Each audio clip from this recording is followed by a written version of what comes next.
I sent a death threat to a man who could actually kill me, and he showed up at my door. You see, that's how my life shattered on a Tuesday night. One drunk text, one wrong number, one terrifying stranger who turned my world into a battlefield. If you think you've made mistakes, wait until you hear mine. Stay until the end to see how a breakup rage text became my ticket into a world I never knew existed. Hit that like button and drop a comment with your city name. I want to see how far this story travels. This is how it started, with tears, tequila, and the worst decision of my life. The tequila burned going down, but not as much as the humiliation. Lena Carter sat on her bathroom floor, phone clutched in one hand, mascara streaking her face in ugly black rivers. The tiles were cold against her legs. She didn't care. She'd stopped caring about a lot of things in the last 3 hours, ever since she'd walked into Marcus's apartment and found him with her, Jessica, from his office. The one he'd sworn was just a colleague. Just a colleague didn't explain why Jessica's bra was on his coffee table. The image kept replaying, Marcus's face going white, Jessica scrambling for her clothes, the pathetic excuses tumbling from his mouth like rocks down a hill. Baby, it's not what it looks like. This just happened. I was going to tell you. Lena took another pull from the bottle. Patron Silver, the expensive stuff Marcus had bought for their anniversary last month. Seemed fitting to drink it now, while composing the text message that would burn every bridge between them. Her thumbs flew across the screen, fueled by rage and alcohol, and the particular recklessness that comes from having your heart ripped out and stomped on. You're a lying piece of shit, and I hope you choke on your own tongue. 3 years. 3 years I wasted on you. I hope Jessica gives you something that burns when you pee. I hope your car gets totaled. I hope you step on Legos every single day for the rest of your pathetic life. You're dead to me. Actually dead. If I never see your face again, it'll be too soon. She hit send before she could second-guess herself. The satisfaction lasted exactly 4 seconds. Then her phone pinged with a response, and Lena's alcohol-soaked brain registered something terribly, horribly wrong. The message hadn't gone to Marcus. The number at the top of the screen wasn't his, wasn't even close. She'd somehow grabbed the wrong contact, must have fumbled it when she was scrolling, too drunk and furious to notice. The response came through in cold, clipped text. Who is this? And why are you threatening me? Lena's stomach dropped through the floor. She stared at the number, trying to place it. Not Marcus. Not anyone in her recent calls. The area code was local, but the number itself sparked only the faintest flicker of recognition, like something from a dream she couldn't quite remember. Her fingers trembled as she typed back, I'm so sorry. Wrong number. That wasn't meant for you. 3 dots appeared immediately. Disappeared. Appeared again. That's not an explanation. You sent threats to this line. I need to know who you are and what your intention is. The formal tone made her skin prickle. This wasn't how normal people responded to wrong number texts. Normal people laughed it off, maybe sent a LOL, you okay? This felt different, dangerous. I'm nobody. It was a mistake. I was texting my ex-boyfriend and hit the wrong contact. I'm really, truly sorry. The response took longer this time. How did you get this number? Lena's heart started hammering. She scrolled back through her contacts, searching for the number, trying to figure out where it had come from. And then she found it, buried in her list with no name attached, just the digits. A memory surfaced through the tequila haze. 6 months ago. That gallery opening her friend Simone had dragged her to. Expensive art, expensive people, expensive wine. She'd been bored, nursing a glass of Pinot Noir, when a man had approached her. Tall, dark hair, expensive suit that probably cost more than her rent. He'd made small talk, asked about her work, seemed genuinely interested. At the end of the night, he'd asked for her number. She'd given it, and he'd texted his to her in return. In case you ever want to discuss art further, he'd said with a slight smile that didn't quite reach his eyes. She'd never texted him, had honestly forgotten he existed until this exact moment. We met at a gallery opening, 6 months ago. You gave me your number. I never deleted it. The 3 dots appeared and vanished multiple times. When the response finally came, it was a single word. Prove it. Lena's hands were shaking hard now. The tequila bottle sat forgotten beside her. I don't know how to prove it. It was at the Morrison Gallery downtown, some exhibit about modern abstracts. You were wearing a black suit. We talked about the red painting near the back, the one that looked like someone threw paint at a canvas while angry. The wait was excruciating. Minutes ticked by. Lena hugged her knees to her chest, phone clutched so tight her knuckles went white. When the response came, it wasn't text. It was a call. The number flashed on her screen, and Lena's finger hovered over the decline button. But something in her gut told her that declining would be worse than answering. She pressed accept. Hello? Her voice came out smaller than she intended. The voice on the other end was smooth, controlled, and absolutely arctic. Lena Carter, apartment 4B, 2847 Ashford Street. Her blood turned to ice. How do you... The Morrison Gallery, April 19th. You wore a blue dress and told me the abstract paintings reminded you of car crashes. We spoke for 17 minutes. Lena couldn't breathe. He remembered. More than that, he'd looked her up, had her address. I'm sorry, she whispered. I didn't mean to send that message. I was drunk and angry and... Do you know who I am? No. I mean, you told me your name at the gallery, but I don't remember. Adrian Voss. He said it like it should mean something, like she should recognize it. I don't. I'm sorry, I don't know. That's unfortunate for you. His voice remained perfectly level, which somehow made it more terrifying. Because the number you just sent threats to isn't a personal line. It's monitored, and the people who monitor it take threats very seriously. Lena stood up too fast, the bathroom tilting.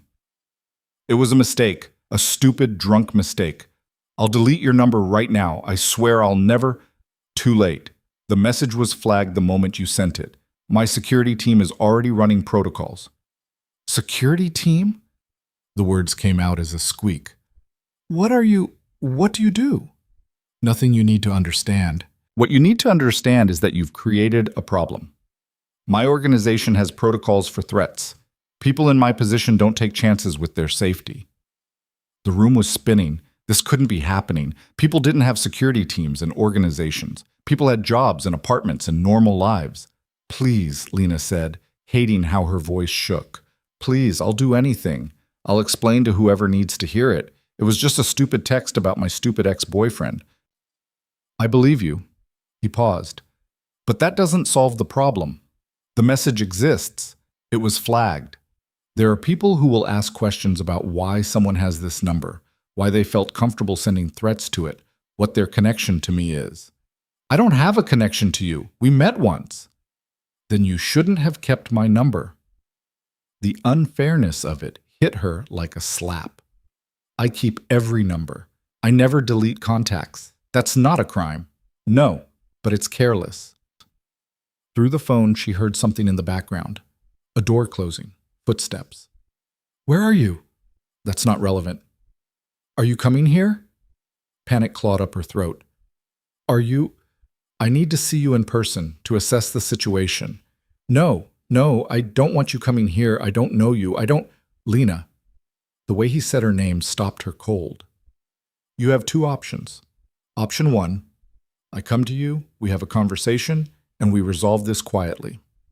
Option 2, my security team handles this through official channels, which means police reports, investigations, and a level of scrutiny on your life that I guarantee you don't want. Her knees buckled. She sat down hard on the toilet lid. This is insane. This is absolutely insane. I agree, but it's the reality you created when you sent that message.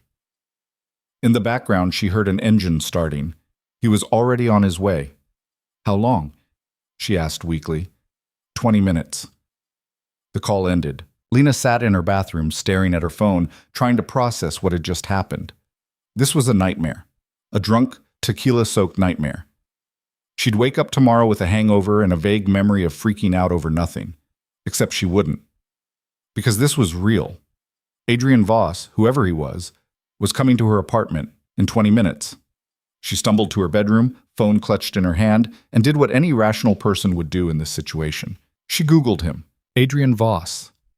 The results made her stomach drop for the second time that night.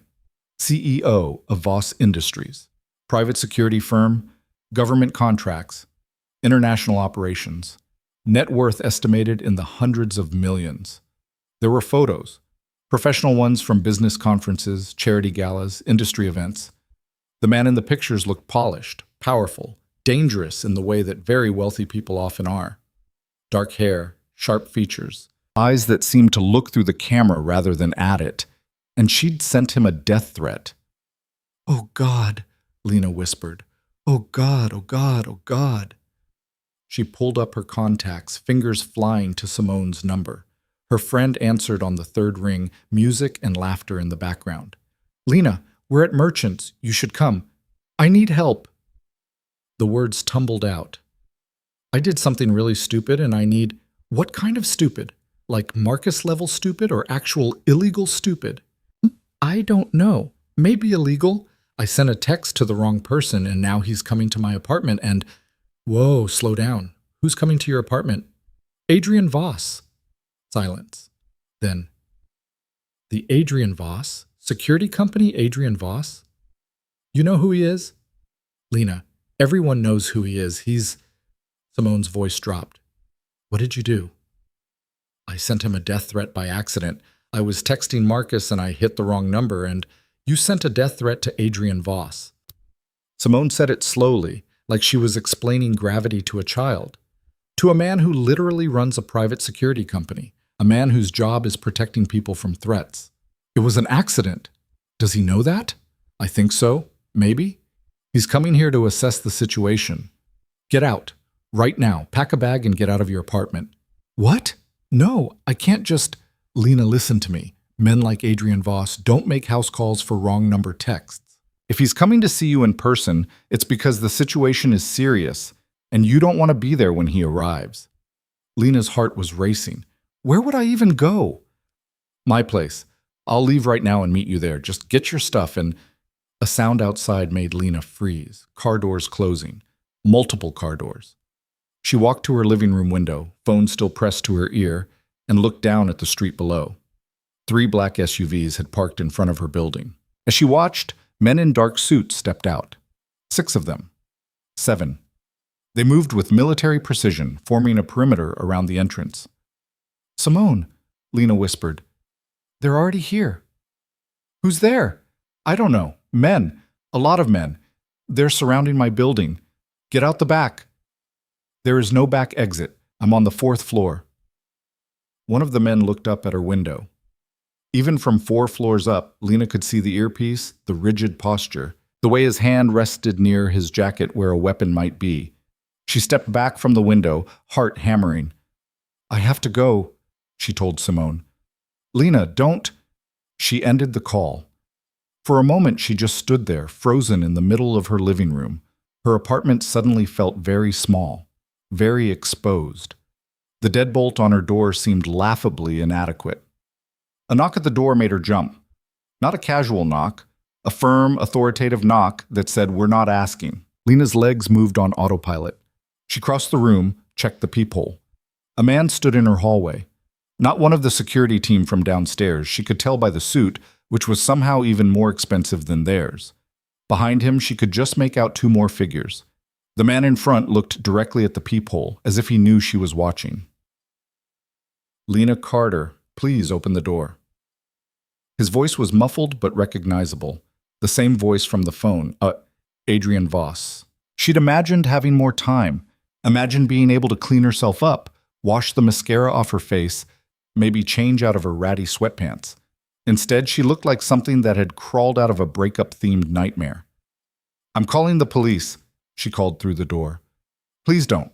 That will complicate things unnecessarily." "You're standing outside my door with an army. What am I supposed to do?" "Open the door, talk to me. Nothing else has to happen tonight." The reasonableness of his tone was somehow worse than if he'd been threatening. Reasonable people didn't show up at strangers' apartments with security teams.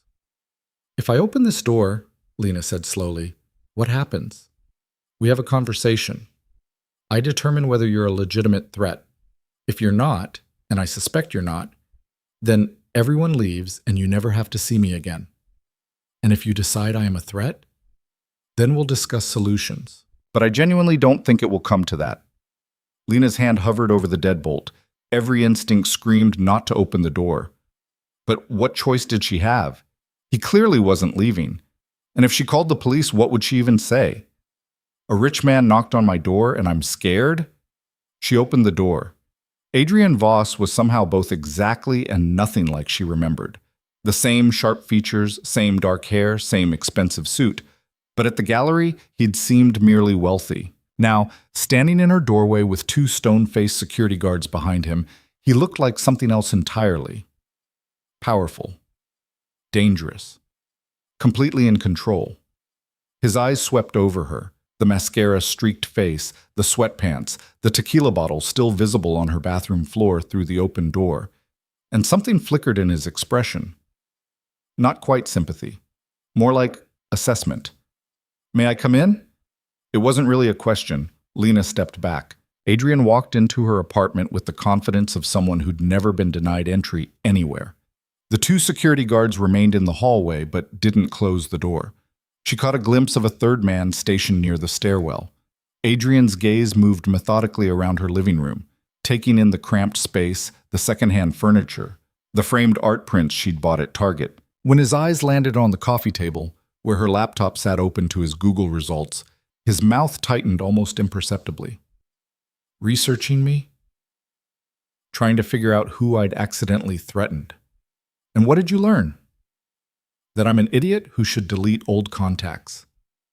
Something that might have been amusement crossed his face, there and gone in a heartbeat. He moved further into the room, and Lena instinctively backed up until she hit the kitchen counter. You're afraid of me, he observed. You showed up at my apartment with armed men. What did you expect? A fair point. He stopped moving, giving her space. For the record, my men aren't here to intimidate you. They're here because I don't go anywhere without security. Occupational hazard. What kind of work requires that much security? The kind where people occasionally send death threats to my private number. She flinched. It wasn't... I didn't mean... I know. He pulled his phone from his pocket, tapped the screen, then turned it toward her. I pulled your records while driving over.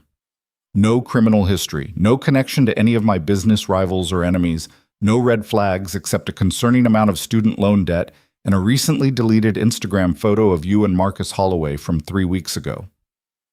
The casual invasion of her privacy should have made her angry. Instead, she just felt numb. You investigated me in 20 minutes? 15. My team is efficient.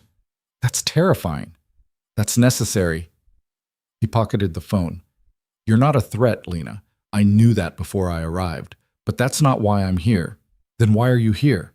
Adrienne's expression hardened. Because other people in my organization don't have access to the same information I do. They saw the threat. They ran preliminary checks. And they're asking questions. Questions about what? About who you are. About how you got my number. About what our relationship is. We don't have a relationship. I know that, you know that, but they don't. And in my world, unknowns are liabilities. Lena's head was pounding. The tequila, the adrenaline, the surreal nightmare of this entire conversation. It was all too much. I don't understand what you want from me. I need to neutralize the threat perception. My security team needs to believe you're not a danger. The most efficient way to do that is to give them a believable explanation for why you have this number and why you felt comfortable sending that message. The truth? That we met once and I forgot about you? That raises more questions than it answers. Why would I give my private number to someone I barely knew? Why would you keep it for 6 months without ever using it? Because that's what happened. I believe you, but it sounds suspicious to people trained to see threats everywhere. Lena pressed her palms against the counter, trying to steady herself. So what do you want me to do? Tell them a lie? Adrienne was quiet for a moment.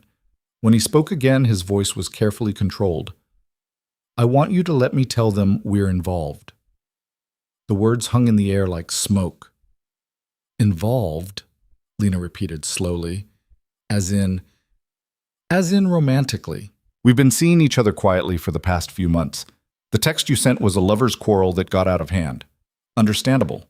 Explicable. Not a threat. That's insane. That's expedient. You're asking me to lie to your security team about being your girlfriend. I'm asking you to help me resolve a situation that you created. His voice remained level, but there was steel underneath. I don't want this hanging over either of us. This solves it cleanly. Lena laughed, a sharp, slightly hysterical sound. This doesn't solve anything. This makes it worse. What happens when they realize we're not actually dating? When I never show up to any of your events or whatever rich people do? They won't realize because you will show up. The room tilted. Excuse me? Adrian stepped closer, not threatening, but close enough that she had to tilt her head back to meet his eyes. This works if we commit to it. A few public appearances. A month, maybe 2. Long enough to make it believable. Then we have a quiet breakup and move on with our lives. You're actually serious. Completely. I could just refuse. I could tell them the truth and they'll investigate you thoroughly. Your life will be examined under a microscope. Your friends, your family, your job, your ex-boyfriend, everything will be scrutinized. Because that's what happens when there's an unexplained security incident involving someone in my position. He paused. Is that what you want? Lena felt tears burning behind her eyes. Not sadness, rage. This isn't fair. No, but it's reality. I don't even like you. That's irrelevant to the arrangement. I have a life, a job, friends. I can't just pretend to be some billionaire's girlfriend. Your job is as a freelance graphic designer. You work from home. Your schedule is flexible. At her expression, he added, I told you, my team is efficient. You know everything about me, and I know nothing about you except that you're rich and paranoid. Not paranoid, careful. There's a difference. Lena wanted to scream, wanted to throw him out of her apartment and pretend this night had never happened.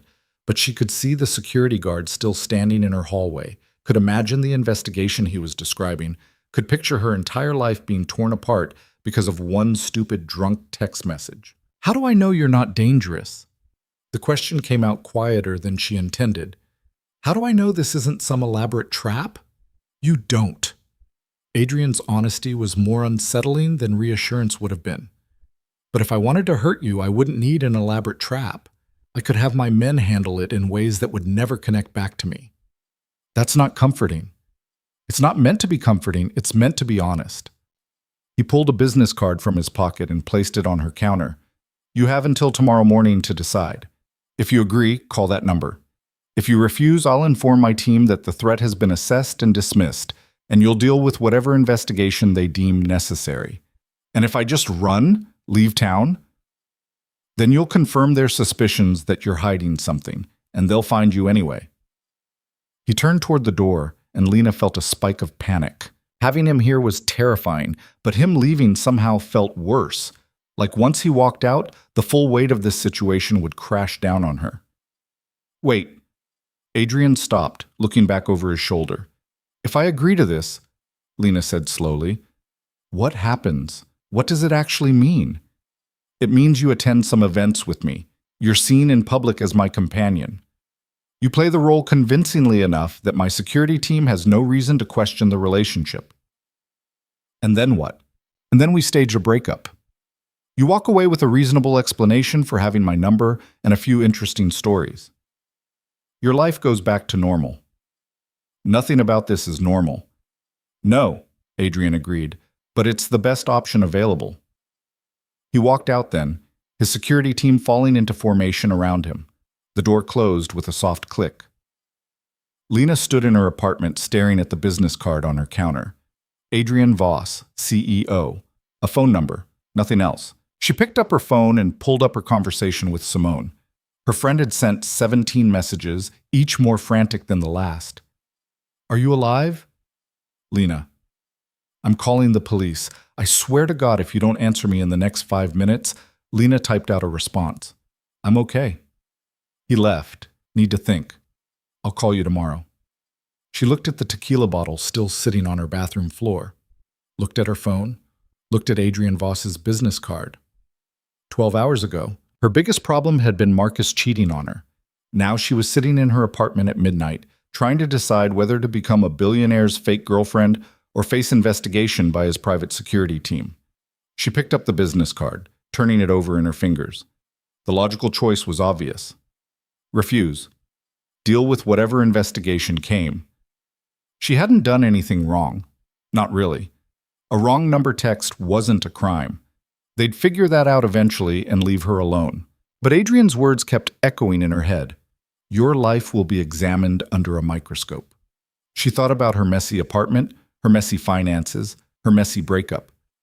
Thought about strangers digging through all of it, asking questions, talking to her clients, her friends, her family. Her phone buzzed. A text from a number she didn't recognize. You have questions. That's reasonable. My driver will pick you up tomorrow at 10 a.m. We'll discuss the arrangement in detail. If you still want to refuse after that, you can. AV.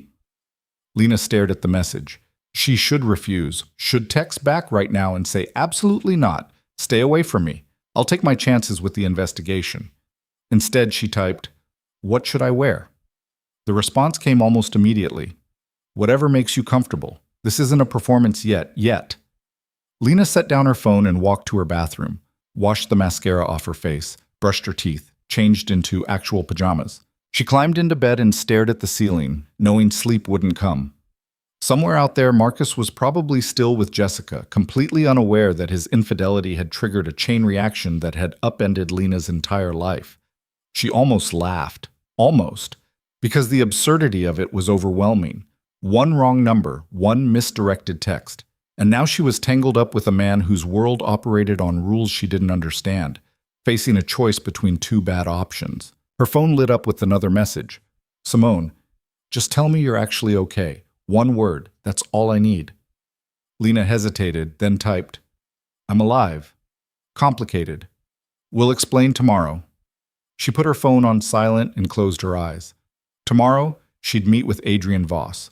She'd hear his full proposal, and then she'd make a decision that would either save her from scrutiny or drag her deeper into something she couldn't begin to comprehend. But tonight, in the quiet darkness of her apartment, Lena Carter let herself feel the full weight of what had happened. She'd sent a death threat to a dangerous man, and somehow, impossibly, he'd offered her a deal instead of destroying her. The question was whether that deal was salvation or just a different kind of destruction. She'd find out in the morning. Lena didn't sleep. She lay in bed watching the ceiling fan rotate, her mind spinning faster than the blades. Every time she closed her eyes, she saw Adrian Voss standing in her doorway, saw the security guards in the hallway, heard his voice saying, your life will be examined under a microscope. At 6 a.m., she gave up and made coffee. Her phone sat on the counter like an unexploded bomb. She'd turned it back on an hour ago and immediately regretted it. Simone had sent another 12 messages overnight, each one more creative in its profanity. Marcus had texted twice, first asking if they could talk, then calling her immature for ignoring him. She deleted both without reading them fully. The business card Adrian had left sat propped against her coffee maker.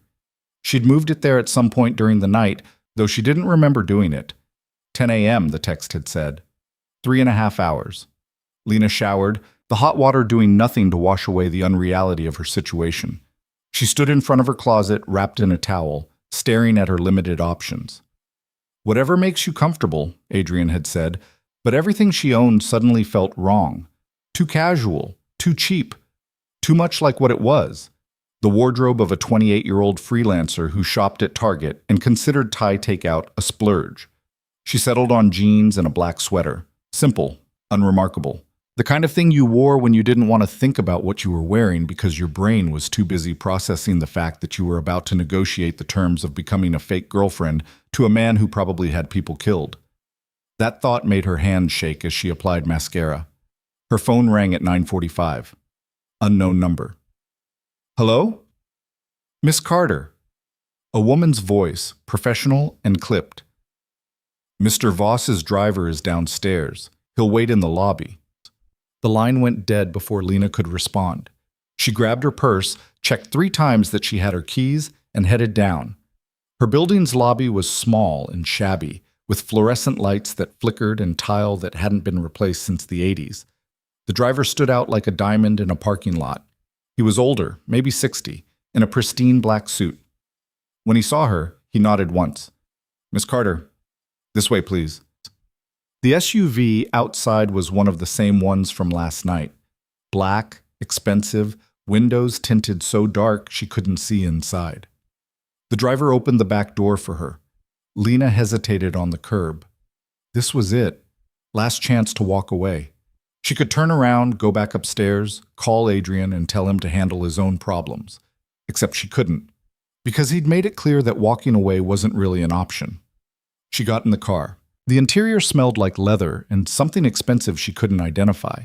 The seats were more comfortable than her bed. The driver closed the door with a soft click that sounded depressingly final. They drove in silence. Lena watched the city pass by through the tinted windows, trying to figure out where they were going. Not toward the financial district where Voss Industries was headquartered. She'd Googled that too during her sleepless night. Instead, they headed north, toward the affluent neighborhoods she'd only seen in magazines. 20 minutes later, they pulled through a gate that opened automatically, up a long driveway lined with trees that had probably been planted before she was born, and stopped in front of a house that made her apartment building look like a shed.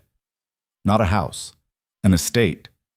Stone facade, tall windows, architecture that screamed old money even though Adrian couldn't be more than 35. Lena climbed out of the SUV on legs that felt disconnected from her body. "Mr. Voss is expecting you in his office," the driver said. "I'll show you in." The interior was worse. Marble floors, artwork that was probably original, a staircase that curved up to a second floor she couldn't see. Everything was tasteful, expensive, and coldly impersonal. It felt like a museum, not a home. The driver led her down a hallway and stopped at a heavy wooden door. He knocked once, opened it, and gestured for her to enter. Adrian sat behind a massive desk, laptop open in front of him. He looked up as she entered, and Lena was struck again by how different he seemed from the man at the gallery. That Adrian had been charming, smooth, forgettable. This Adrian was sharp edges and controlled power. "Thank you, James," he said to the driver, who nodded and left, closing the door behind him. Silence stretched between them. Adrian studied her with the same assessing look from last night, and Lena resisted the urge to fidget. "You came," he said finally. "Did I have a choice?" "There's always a choice. You made yours." The choice between bad and worse isn't really a choice. Something flickered in his expression. "Sit down, Lena." She sat in one of the leather chairs facing his desk. It was too big, too formal. She felt like she was being called to the principal's office. Adrian closed his laptop and leaned back in his chair. "You have questions. Ask them." Lena had spent all night mentally composing a list. Now, sitting across from him, her mind went blank. "I don't even know where to start." "Start anywhere." "Why me?" The question burst out before she could stop it. "You're rich and powerful, and you could have anyone pretend to be your girlfriend. Why involve some random woman who sent you a text by mistake? Because the text is what created the problem. Using you to solve it is the cleanest solution. If I suddenly introduced a new girlfriend with no prior connection to the security incident, it would raise questions. But if I revealed that I've been quietly seeing someone who already had my number, who already appeared in preliminary background checks 6 months ago after the gallery opening, the timeline works. It's believable." "You're using me because it's convenient." "Yes." His honesty was jarring. "And you're not worried I'll tell someone the truth? That I'll ruin your whole story? Who would you tell? And more importantly, who would believe you?" He leaned forward, elbows on the desk. "Think about it, Lena. You're a freelance designer with mounting debt and a recent breakup. I'm a billionaire CEO with connections in every major industry. If you tried to expose this arrangement, I'd look like a generous man trying to help someone who turned on him. You'd look unstable." The casual cruelty of it hit her like a slap. "You've really thought this through." "I think everything through. That's how I've stayed alive this long." "Stayed alive," Lena repeated. "You keep saying things like that. What kind of business are you actually in?" Adrian was quiet for a moment, as if deciding how much to tell her. Voss Industries is a private security firm. We provide protection services, risk assessment, and crisis management for high-value clients. Governments, corporations, individuals who need a level of security that traditional firms can't provide. You're like a bodyguard company. On a significantly larger scale, yes. And people want to kill you because of it? I have competitors who would benefit from my death or disgrace, I have clients whose enemies would love to hurt them through me. I've made decisions that powerful people disagree with. In my world, threats are not hypothetical. They're operational realities that I plan for every day. Lena felt cold. And you want me to pretend to date you? Someone who lives like that? For a limited time, yes. This is insane. You've said that before. Because it keeps being true. She stood up, too agitated to sit still. I design websites for small businesses. My biggest stress is whether clients pay on time. I don't know anything about your world, and I definitely don't know how to pretend to be someone's girlfriend when armed men are following us around. You don't need to know my world. You need to look comfortable in it. There's a difference. I won't be comfortable. Then you'll fake it, like you fake enthusiasm when a client asks for their logo in Comic Sans. She stopped pacing and stared at him. Did you really just make a design joke? I read your website portfolio last night. You have a blog post about terrible font choices. The idea of Adrienne Voss reading her rambling blog posts about typography was so absurd that Lena almost laughed. Almost. You're very thorough. I told you, I don't take chances. She sat back down, suddenly exhausted despite the coffee. If I agree to this, what exactly do you want from me? Adrian pulled a folder from his desk drawer and slid it across to her. The terms. Lena opened it. Inside was a contract, an actual legal contract, printed on expensive paper with multiple pages of dense text.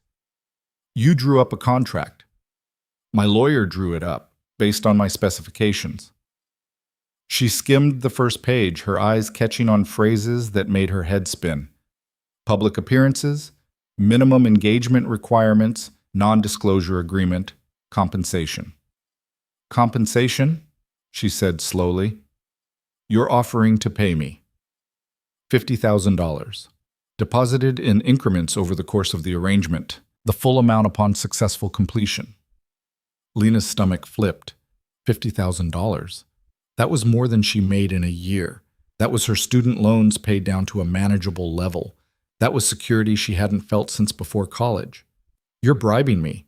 I'm compensating you for your time and the disruption to your life. There's a difference. Is there? Read the contract. If you have concerns, we'll discuss them. Lena forced herself to actually read instead of skim. The contract was surprisingly clear for a legal document. She was required to attend a minimum of 6 public events with Adrian over the next 2 months. She had to maintain the appearance of a romantic relationship during these events and in any public settings where they might be photographed or observed. She was forbidden from discussing the true nature of their arrangement with anyone. In exchange, she would receive payment and, at the end of the 2 months, a clean exit with a cover story already prepared about an amicable breakup. There were clauses about behavior expectations, confidentiality, and consequences for breach of contract. There was a section about security protocols she'd be required to follow, another about media training she'd receive. It read like something out of a movie, except it was real, and she was actually considering signing it. What happens if I say no? She asked without looking up. I inform my security team that the threat has been assessed and dismissed. They conduct their own investigation to confirm my assessment. Your life gets complicated for a few weeks, then it goes back to normal. A few weeks of investigation or 2 months of pretending. Those are my options. Yes. Lena closed the folder. I need time to think about this. You have until tomorrow morning. After that, the offer expires and I handle the situation differently. How differently? In ways that don't involve you directly, but which you won't enjoy. The threat was subtle but clear. Lena stood up, still holding the folder. Can I take this? It's yours. There's my lawyer's contact information on the last page if you have questions. She walked toward the door, then stopped with her hand on the handle. Why are you being so formal about this? The contract, the terms, the lawyer. If you're really as powerful as you seem, why not just force me? Adrian's expression didn't change, because forced compliance is unreliable. Willing participation, even when coerced by circumstance, is more sustainable. I need you to choose this, Lena, even if the choices I'm offering you are limited. That's manipulation. Yes, but it's honest manipulation. I'm not pretending this is anything other than what it is. Lena left without responding. James was waiting in the hallway to drive her home, and she was grateful for the silence during the ride. Her mind was too full to make conversation. Back in her apartment, she spread the contract out on her kitchen table and read it 3 more times. Each reading made it feel more real and more surreal simultaneously. Her phone rang. Simone, finally. "You better start talking right now, or I'm coming over there with a baseball bat and a search warrant," her friend said without preamble. "Can you come over?" "I'm already in my car." 20 minutes later, Simone burst through Lena's door like a storm in human form. She was tall, black, beautiful, and currently vibrating with barely contained fury. "Explain," she demanded. "All of it, starting with why Adrian Voss was at your apartment last night and ending with why you're still alive." Lena handed her the contract without a word. Simone read it in silence. Her eyes got wider with each page. When she finished, she looked at Lena like she'd grown a second head. "He wants to pay you $50,000 to be his fake girlfriend. Apparently. For 2 months. Yes. Because you sent him a death threat by accident. That's the summary, yeah." Simone sat down hard on the couch. "This is the most insane thing I've ever heard. And I once watched my cousin try to fistfight a bouncer while dressed as Spider-Man. I don't know what to do. You say no, obviously. You say no, and you tell him to go to hell, and you deal with whatever investigation happens." $50,000, Simone. "Is not worth getting involved with Adrian Voss." Simone leaned forward. "Do you know what people say about him? About the kind of work his company really does? He told me it's private security." "Private security is the polite term. People say he runs operations in war zones, that his company does things governments can't officially do. There are rumors about disappearances, about people who crossed him just vanishing. Rumors aren't facts." "No, but they're usually based on something. Lena, this man is dangerous. The kind of dangerous that doesn't go away just because you sign a contract. What if the contract protects me? What if it doesn't?" Simone grabbed her hand. "I love you, which is why I'm going to be blunt. You're thinking about this because of the money, because Marcus screwed you over and your student loans are crushing you and 50 grand sounds like salvation, but money isn't worth your life. He's not going to kill me. He needs me. For 2 months. What happens after that?" Lena didn't have an answer. Simone squeezed her hand. "Promise me you'll really think about this. Not just the money. All of it. The risks, the reality of what he's asking, the fact that once you're in his world, you might not be able to get out as cleanly as he's promising.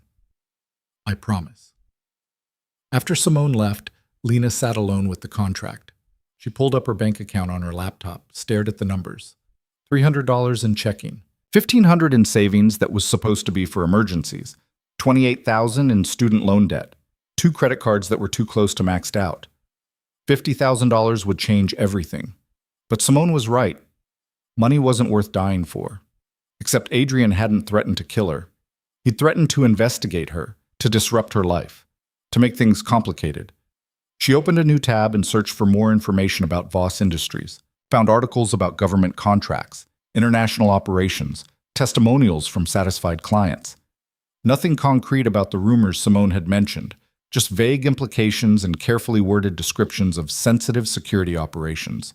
Her phone buzzed with a text from an unknown number. "Have you made a decision?" "Adrian." She recognized the tone even in text form. "I have until tomorrow morning. You said so yourself. I'm asking if you're close to a decision, not demanding one." Lena stared at the message. Then, before she could stop herself, she typed, "If I do this, I need guarantees, real ones, not just contract language." The response came quickly, such as, that I'll be safe, that your security team will actually protect me, not just watch me, that when this is over, I can walk away and you'll leave me alone. 3 dots appeared and disappeared several times. "Come back tomorrow, 10 a.m. We'll discuss guarantees in person. And Lena, bring the contract. Signed or unsigned, your choice. But bring it." She set down her phone and looked at the document spread across her table. 20 pages that would either save her from scrutiny or drag her into something she couldn't comprehend. Simone would tell her not to go. Would tell her to block Adrian's number and take her chances with the investigation. But Simone didn't have Lena's debt, didn't have her precarious freelance income, didn't know what it felt like to constantly live on the edge of financial disaster. Lena picked up a pen. She didn't sign the contract, not yet. But she read it one more time, taking notes on questions she had, clauses she wanted clarified, guarantees she needed beyond what was written. If she was going to do this, and some part of her had already decided she needed to be smart about it, needed to protect herself as much as possible within the constraints of an inherently risky situation. At midnight, she finally fell asleep on the couch. The contract still spread on the table, her future balanced on a decision she'd have to make in less than 10 hours. She dreamed of black SUVs and security guards, and a man with cold eyes offering her money to play pretend in a world where pretending could get you killed. The next morning came too quickly. Lena showered, dressed in the same jeans and sweater because she didn't have the energy to care, and was waiting in the lobby when James pulled up at exactly 10 a.m. The drive to Adrian's estate felt shorter this time. Familiar. That scared her more than the strangeness had yesterday. James led her to the same office. Adrian was standing by the window this time, looking out at ground she hadn't seen clearly yesterday. He turned when she entered. "You came back. You knew I would." "I suspected. Hoping is different from knowing." Lena set her bag on the chair and pulled out the contract. "I have questions." "I expected you would." She'd made a list on her phone. 17 questions ranging from practical to paranoid. Adrian listened without interrupting as she went through them. When she finished, he sat down at his desk and pulled up a document on his laptop. "Your concerns are reasonable. Some are addressed in the existing contract language, but I can see why you'd want clarification. Others require amendments." "You'll amend the contract?" "For valid concerns, yes. My goal is your willing participation, remember? Not your resentful compliance." Over the next hour, they went through every question. Adrian was patient, direct, and surprisingly willing to negotiate. He added clauses about her physical safety being a primary priority, specified that she could back out if the situation became genuinely dangerous, with a graduated payment structure based on how long she participated. Included a provision for a panic button she could use if she ever felt unsafe. "What happens when I press it?" Lena asked. "My security team responds immediately. They extract you from whatever situation you're in and bring you somewhere secure." "Extract me how?" "However is necessary, but the goal is always your safety, not discretion." She studied his face, looking for deception. Found only steady certainty. Either he was an incredible liar, or he genuinely meant what he said, probably both. "I need one more thing," Lena said, "which is, I need you to tell me the truth about what I'm actually getting into. Not the sanitized version, the real risks." Adrian was quiet for a long moment. Then he stood and walked to a cabinet against the wall, pulled out a bottle of scotch and 2 glasses. "It's 10:30 in the morning," Lena said. "This conversation is easier with alcohol." He poured 2 fingers in each glass and handed her one. Lena took it, but didn't drink. Adrian returned to his chair and took a slow sip before speaking. "The truth is that my world has violence in it. Not constant, not everywhere, but present. The truth is that people I've worked against hold grudges. The truth is that being seen with me makes you a target for anyone who wants to hurt me. The contract says I'll protect you, and I will. But protection isn't the same as immunity. Things can still go wrong." "Like what?" "Like someone tries to grab you to use as leverage. Like paparazzi following you become a cover for surveillance. Like a restaurant we're dining at gets targeted because someone knows I'll be there." He met her eyes. "I can minimize these risks. I have people whose entire job is minimizing these risks, but I can't eliminate them entirely." Lena's hand tightened on the glass. "You're telling me I could actually get hurt. I'm telling you the possibility exists, small but real. And you think $50,000 is fair compensation for that risk?" "No, which is why I'm willing to increase it to $75,000 if you sign today." The number hit her like a physical blow. 75,000. That wasn't just debt reduction. That was life-changing money. "You're bribing me again." "I'm valuing your risk appropriately." Lena finally took a sip of the scotch. It burned going down, expensive and smooth. "If I do this and something goes wrong, what happens to my family, my friends?" "They're protected too. It's in the contract amendments I'm offering. Anyone close to you gets included in security protocols." You'd protect Simone? If she needs protecting, yes. Lena set down the glass. Her hand was shaking slightly. I need to think. Take the day. I need an answer by tomorrow morning. That's my hard deadline. She nodded and stood to leave. Lena. Adrian's voice stopped her at the door. For what it's worth, I don't think anything will go wrong. My team is good at their job. The likelihood of actual danger is minimal, but I won't lie to you about the possibility. Is that supposed to be comforting? It's supposed to be honest. She left without responding, her mind churning. James drove her home in silence, and she spent the rest of the day pacing her apartment, staring at the amended contract Adrian had emailed her, doing math in her head. $75,000. 2 months of her life. Real but minimal risk. Simone called 3 times. Lena didn't answer. She couldn't explain what she was thinking because she didn't fully understand it herself. At 8 p.m., she finally called Simone back. I'm going to do it, she said as soon as her friend answered. Silence. Then, Lena, no. I've thought about it all day. The money is too much to pass up. And he's being honest about the risks, which means he's trying to protect me. Or he's manipulating you into thinking he's trustworthy. Maybe, but I'm doing it anyway. Why? Lena looked around her cramped apartment. At the water stain on the ceiling she couldn't afford to fix, at the furniture she'd bought secondhand, at the life she'd built on constantly shaky ground. Because I'm tired of being broke. Because Marcus cheating on me made me realize I've been settling for less than I deserve in every part of my life. Because this is the first time in years that someone has offered me a way out that doesn't involve grinding myself down to nothing. There are other ways out. Not like this. Not this fast. Simone sighed, long and heavy. If you're really doing this, I need you to promise me something. What? That you'll keep me updated, every day, and if anything feels wrong, if he starts acting different or the situation changes, you'll get out. Contract be damned. I promise. I mean it, Lena. I will burn his whole empire down if he hurts you. Despite everything, Lena smiled. I know you will. After they hung up, Lena sat down at her kitchen table with the amended contract and a pen. She read it one final time, slowly, making sure she understood every word. Then she signed her name at the bottom.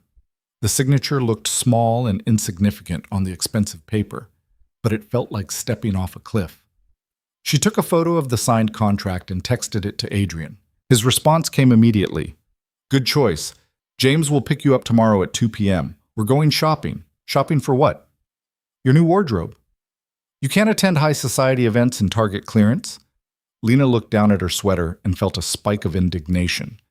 Then she remembered she was getting paid $75,000 and decided she could handle some criticism of her fashion choices. Fine, but I'm keeping my own style. We'll see. She set down her phone and walked to her window, looking out at the street below. Normal people doing normal things. Going to normal jobs, living normal lives.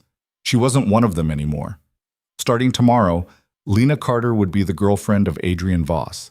She'd attend events with security details. She'd pose for photos with a man whose world included violence and danger and risks she couldn't fully comprehend. For 2 months, her life would be a performance. And somewhere in the back of her mind, a small voice whispered that some performances became real if you played them long enough. She ignored that voice. This was business, a transaction.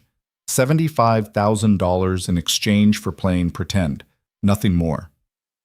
She repeated that to herself as she got ready for bed, as she set her alarm for tomorrow, as she lay in the darkness, trying not to think about what she'd just agreed to. Nothing more. But her dreams that night were full of expensive scotch and cold eyes, and a man who'd somehow convinced her that danger was an acceptable risk if the price was right. James arrived at exactly 2 p.m., because of course he did. Lena had spent the morning alternating between panic and resignation, trying on half her closet before remembering that nothing she owned would matter after today anyway. The shopping trip. Adrian's text had made it sound casual, but nothing about this arrangement was casual.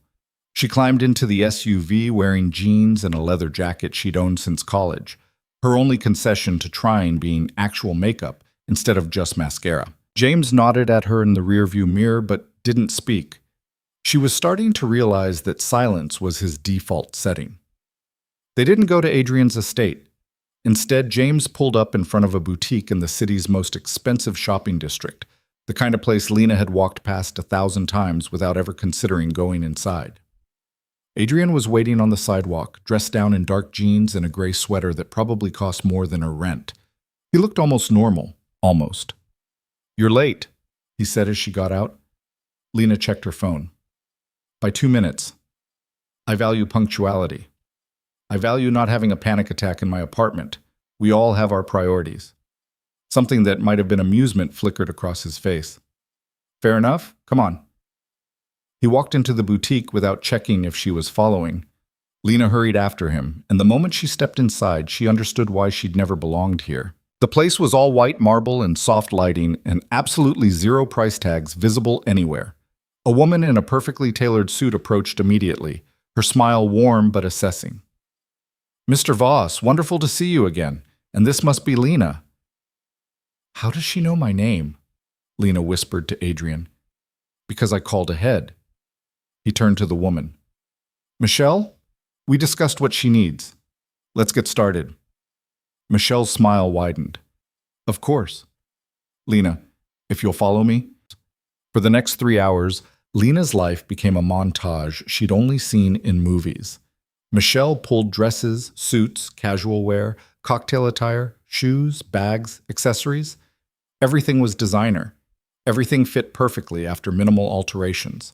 Everything cost more than Lena made in a month. Adrian sat in a leather chair near the dressing rooms, occasionally glancing up from his phone to offer opinions that were always specific and usually right. "The blue dress," Michelle said, holding up something that looked like liquid sapphire.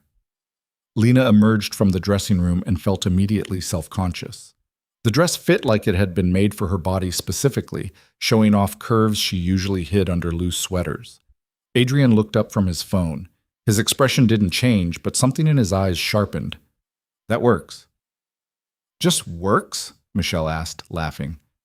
"It's appropriate for the charity gala next week. We'll take it." "Oh."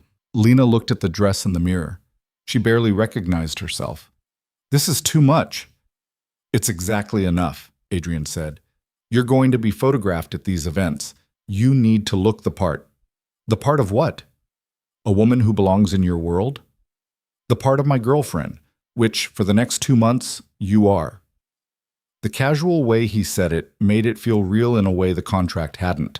Lena turned away from the mirror. "I don't know how to be this person." "You're not being anyone except yourself in better clothes." Adrian stood and walked over, adjusting the strap of the dress that had twisted. His fingers brushed her shoulder, and Lena froze. "You're overthinking this. You're paying me $75,000 to lie convincingly to everyone you know. I think I'm thinking about it the right amount." "Then think about it practically. These clothes are tools, that's all. Tools to do a job." Michelle diplomatically disappeared to find shoes, leaving them alone. Lena met Adrian's eyes in the mirror. "Is this what your life is always like? Everything calculated? Everything a transaction?" "Yes." The bluntness surprised her. "That sounds exhausting. It's survival."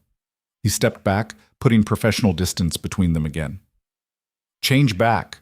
We're getting everything Michelle pulled, plus the evening wear she mentioned earlier. I don't need that much." "You do. Trust me." Lena changed back into her jeans, grateful to feel like herself again.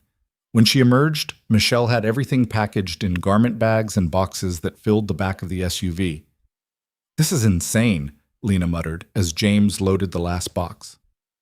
"This is necessary," Adrian corrected. "Tomorrow, you're meeting my head of security. He needs to brief you on protocols." "What kind of protocols?" "How to stay alive in my world."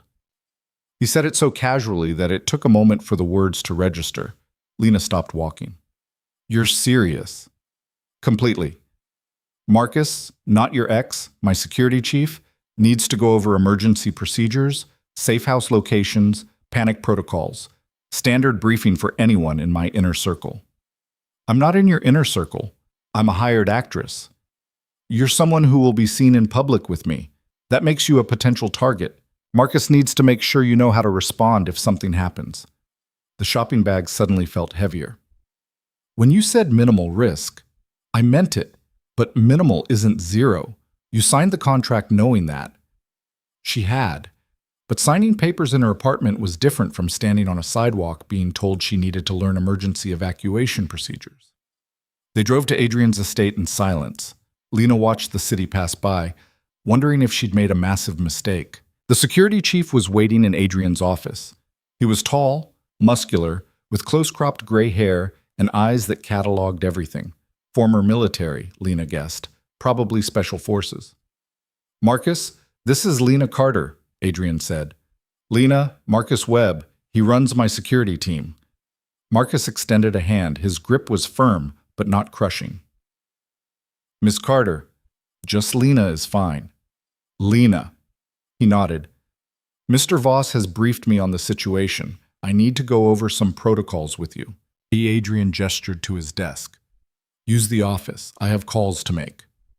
He left, and suddenly Lena was alone with a man whose job was keeping Adrian Voss alive. She sat down in the same chair she'd occupied during contract negotiations, feeling like she was back in the principal's office. Marcus pulled out a tablet and opened a file. "This won't take long. Most of it is common sense. Don't go anywhere alone. Don't post your location on social media. If you notice anyone following you, call this number immediately." He showed her a contact on the tablet. She added it to her phone. "When you're at events with Mr. Voss, stay within sight of security at all times. We'll have people positioned throughout the venue. You need to know where they are." "How will I know?" "They'll make themselves known to you before the event starts, usually through a brief introduction." Lena nodded, trying to absorb everything. Marcus continued through a list of scenarios that felt increasingly paranoid until she remembered that paranoia was probably what kept Adrian alive. What to do if someone grabbed her? How to identify an exit in any room? The hand signal for "I need help now" versus "I need help soon." Where the safe houses were located throughout the city.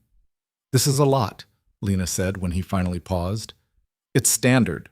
Most of it you'll never use. But some of it I might." Marcus's expression softened slightly. "I've worked for Mr. Voss for 8 years. In that time, we've had 3 actual incidents requiring emergency protocols. All were resolved without injury. We're good at our jobs, Lena, but we need you to follow the rules." "I will." "Good." He closed the tablet. "One more thing. Your friend Simone Hayes, she's been added to the security watch list." Lena sat up straighter. "What does that mean?" "It means we're aware of her connection to you and will monitor for any threats that might come through that avenue. She won't notice anything different in her daily life, but if something happens, we'll respond." "You're protecting her without telling her. Mr. Voss was clear that people close to you are included in security protocols. Ms. Hayes is close to you." Something warm flickered in Lena's chest. Adrian had actually meant what he said about protecting her friends. "Thank you." "Don't thank me. Thank Mr. Voss." This was his decision. Marcus left her with a folder containing all the information they'd discussed, and his direct phone number written on the inside cover. Lena sat alone in the office, flipping through emergency evacuation routes and safe house addresses, trying to reconcile this reality with the life she'd been living 3 days ago. Adrian returned 20 minutes later. "Marcus brief you?" "Yes." It was terrifying and thorough. That's Marcus in a nutshell. He sat down across from her. "Your first event is Saturday, the charity gala I mentioned. It's high profile, which makes it a good introduction. People will see us together, and the speculation will start." "What kind of speculation?" "About who you are, where you came from, how we met. Let them speculate. We won't confirm anything specific. So we're mysterious. We're private. There's a difference." Lena's phone buzzed. A text from Simone. "Lunch tomorrow?" "I need to see with my own eyes that you're okay." She showed Adrian the message. "Can I tell her about Saturday?" "You can tell her you're attending an event with me. You can't tell her the truth about our arrangement." "She already knows something's weird. Then let her think it's a whirlwind romance. Let her think I swept you off your feet after the gallery opening. Let her think whatever she wants as long as it's not the truth." Lena typed back to Simone. "Lunch sounds good." "I have news." The response was immediate. Good news or "I'm in witness protection" news. Somewhere in between. "She's worried about me." Lena said to Adrian. She should be. You're doing something risky for money. That's worth worrying about. His honesty was still jarring. Do you ever lie? Constantly, but not to you. Lying to you would be counterproductive. Because you need me compliant. Because I need you informed. Compliant follows from informed. Lena stood, suddenly desperate to leave the estate and its security briefings and emergency protocols.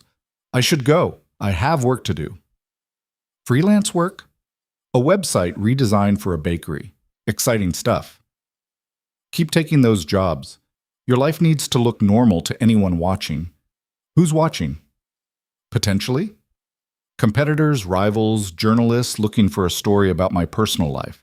Probably no one, but we act like someone always is. James drove her home through rush hour traffic.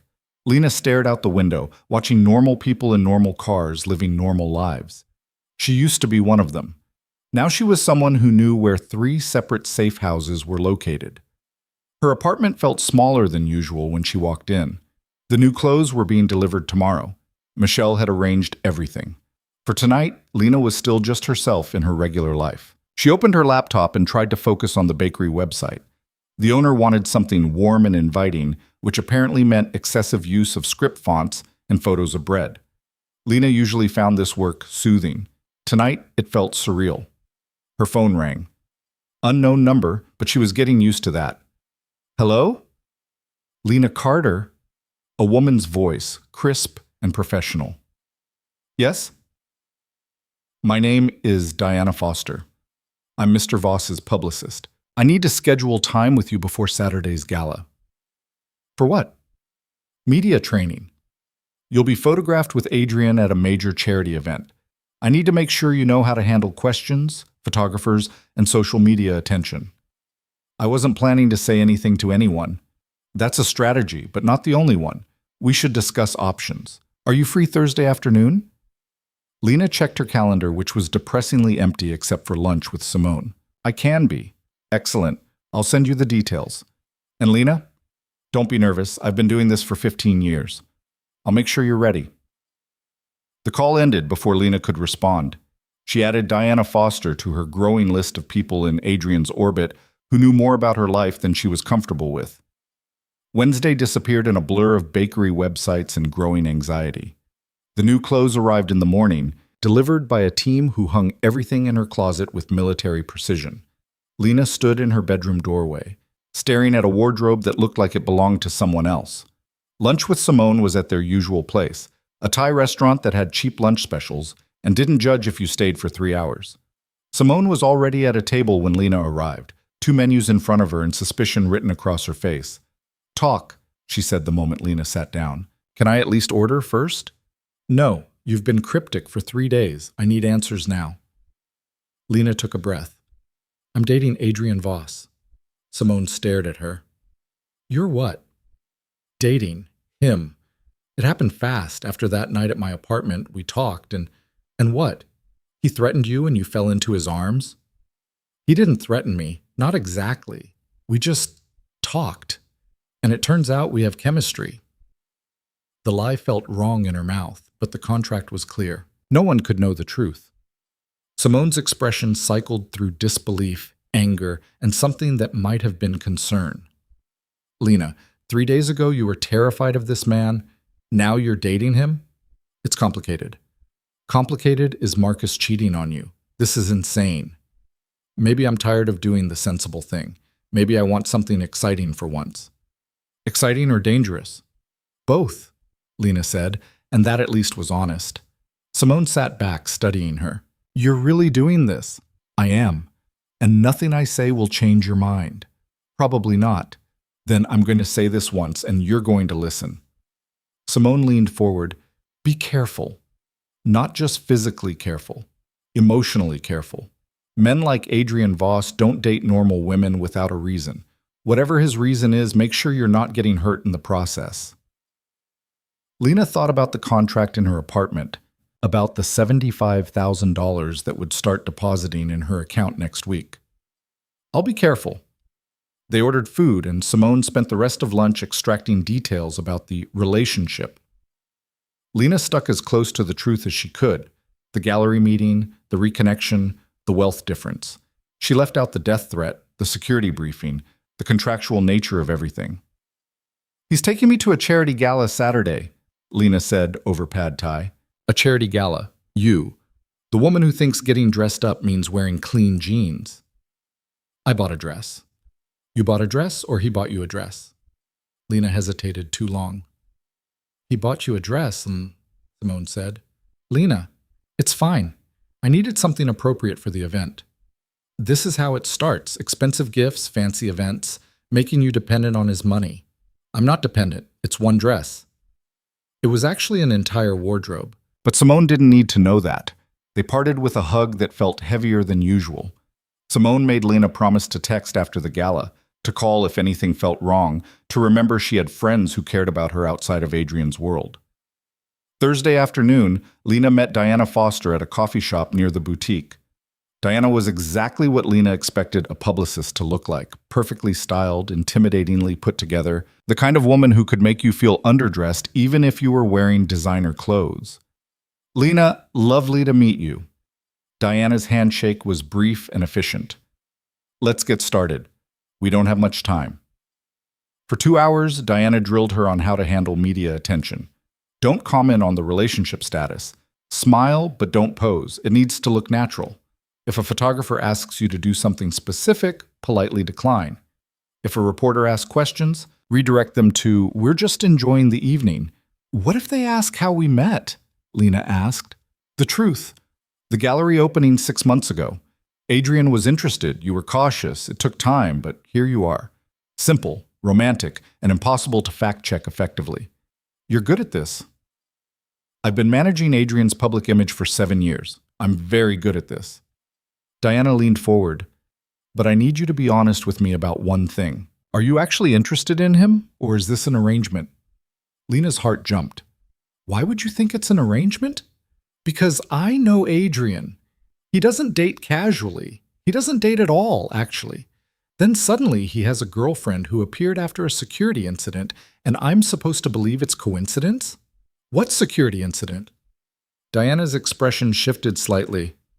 "So he didn't tell you." "Tell me what?" "Nothing. Forget I mentioned it." She checked her watch. "We're done here. You'll do fine Saturday. Just remember, smile, be yourself, and let Adrian handle anything complicated." "Wait, what security incident?" "Ask Adrian." Diana stood, gathering her things. "And Lena, whatever this arrangement is, be careful. Adrian is good at keeping his business separate from his personal life. But you're blurring that line. Make sure you know which side you're actually on." She left before Lena could respond. That night, Lena called Adrian. Diana said there was a security incident. What was she talking about? Silence on the other end of the line. Then, she shouldn't have mentioned that. But she did. What happened? "Nothing that concerns you." "If it's connected to why you need a fake girlfriend, it concerns me." Another pause. "There was an attempt 3 weeks ago. Someone tried to access restricted areas of my building. We stopped them, but it raised questions about potential threats." "What kind of attempt?" "The kind that gets handled quietly and doesn't make the news. It's resolved now." "Is it? Or is that why you're so paranoid about me being a threat?" "I'm not paranoid. I'm prepared. There's a difference." Lena sat on her couch, phone pressed to her ear, trying to process. "You could have told me this." "I'm telling you now. It doesn't change anything about our arrangement." "Doesn't it?" "If someone's actively trying to hurt you, someone is always trying to hurt me. That's the nature of what I do. But my security is excellent, and you're protected by extension. This doesn't increase your risk. How can you be so calm about this?" "Practice." His voice softened slightly. "Lena, I understand if you're having second thoughts, but the contract allows for early termination if you feel unsafe. You'd still get a portion of the payment based on how long you participated. I'm not backing out. I just wish you told me everything up front. I told you enough. The rest is operational detail you don't need." "That's your decision to make?" "Yes, that's exactly what it is." The arrogance in his tone should have made her angry. Instead, she just felt tired. "I'll see you Saturday." "James will pick you up at 6. Wear the blue dress." He hung up before she could respond. Lena spent Friday in a fog, working on client projects and trying not to think about Saturday. The blue dress hung in her closet like a beautiful threat, reminding her that in 24 hours she'd be walking into Adrian Voss's world for real. That night, she tried it on again. Stared at herself in the mirror. The woman looking back was polished, expensive, unfamiliar. She looked like someone who belonged at charity galas, someone who dated billionaires. She looked like a liar. Lena took off the dress and hung it back up carefully. Tomorrow, she'd put it on and become Adrian Voss's girlfriend. She'd smile for cameras, deflect questions, play a role, for $75,000 and 2 months of her life. The contract was clear. The terms were set. There was no backing out now. She texted Adrian, "I'm ready for tomorrow." His response came quickly. "Good. Remember what Diana taught you. And Lena, don't overthink it. You'll do fine. How do you know? Because you signed the contract. That took courage. Everything else is just details." Lena set down her phone and tried to believe him. Tried to convince herself that walking into a room full of wealthy strangers on the arm of a man she barely knew wasn't completely terrifying. She failed. But she'd show up anyway. Because that's what the contract said. Because $75,000 was worth 2 months of fear. Because some part of her, the part that had been brave enough to send that angry text in the first place, wanted to know what happened next. Saturday arrived too quickly. Lena spent the morning in a state of controlled panic. She did her makeup 3 times, unsatisfied with each attempt. The blue dress fit perfectly but felt wrong every time she looked in the mirror. By the time James knocked on her door at 6 p.m., she was ready to call the whole thing off. Then she opened the store and saw James standing there in a formal suit, completely professional, and remembered that backing out wasn't an option. "Ready, Ms. Carter?" "No." "Yes." The drive to the gala venue felt like riding toward an execution. Lena kept smoothing the fabric of her dress, checking her makeup in her phone camera, trying to remember everything Diana had taught her. They pulled up to a building that looked like it cost more than her entire neighborhood. Red carpet, photographers, people in evening wear streaming through massive doors. Lena's stomach dropped. "Mr. Voss is waiting inside," James said, opening her door. She stepped out onto the sidewalk and immediately understood what Diana meant about photographers. Flashes went off even though she was nobody, just another guest arriving. She kept her head down and walked quickly inside. The lobby was all marble and gold and chandelier lighting. Lena felt like she'd walked onto a movie set. People in expensive clothes stood in clusters, champagne glasses in hand, conversations flowing.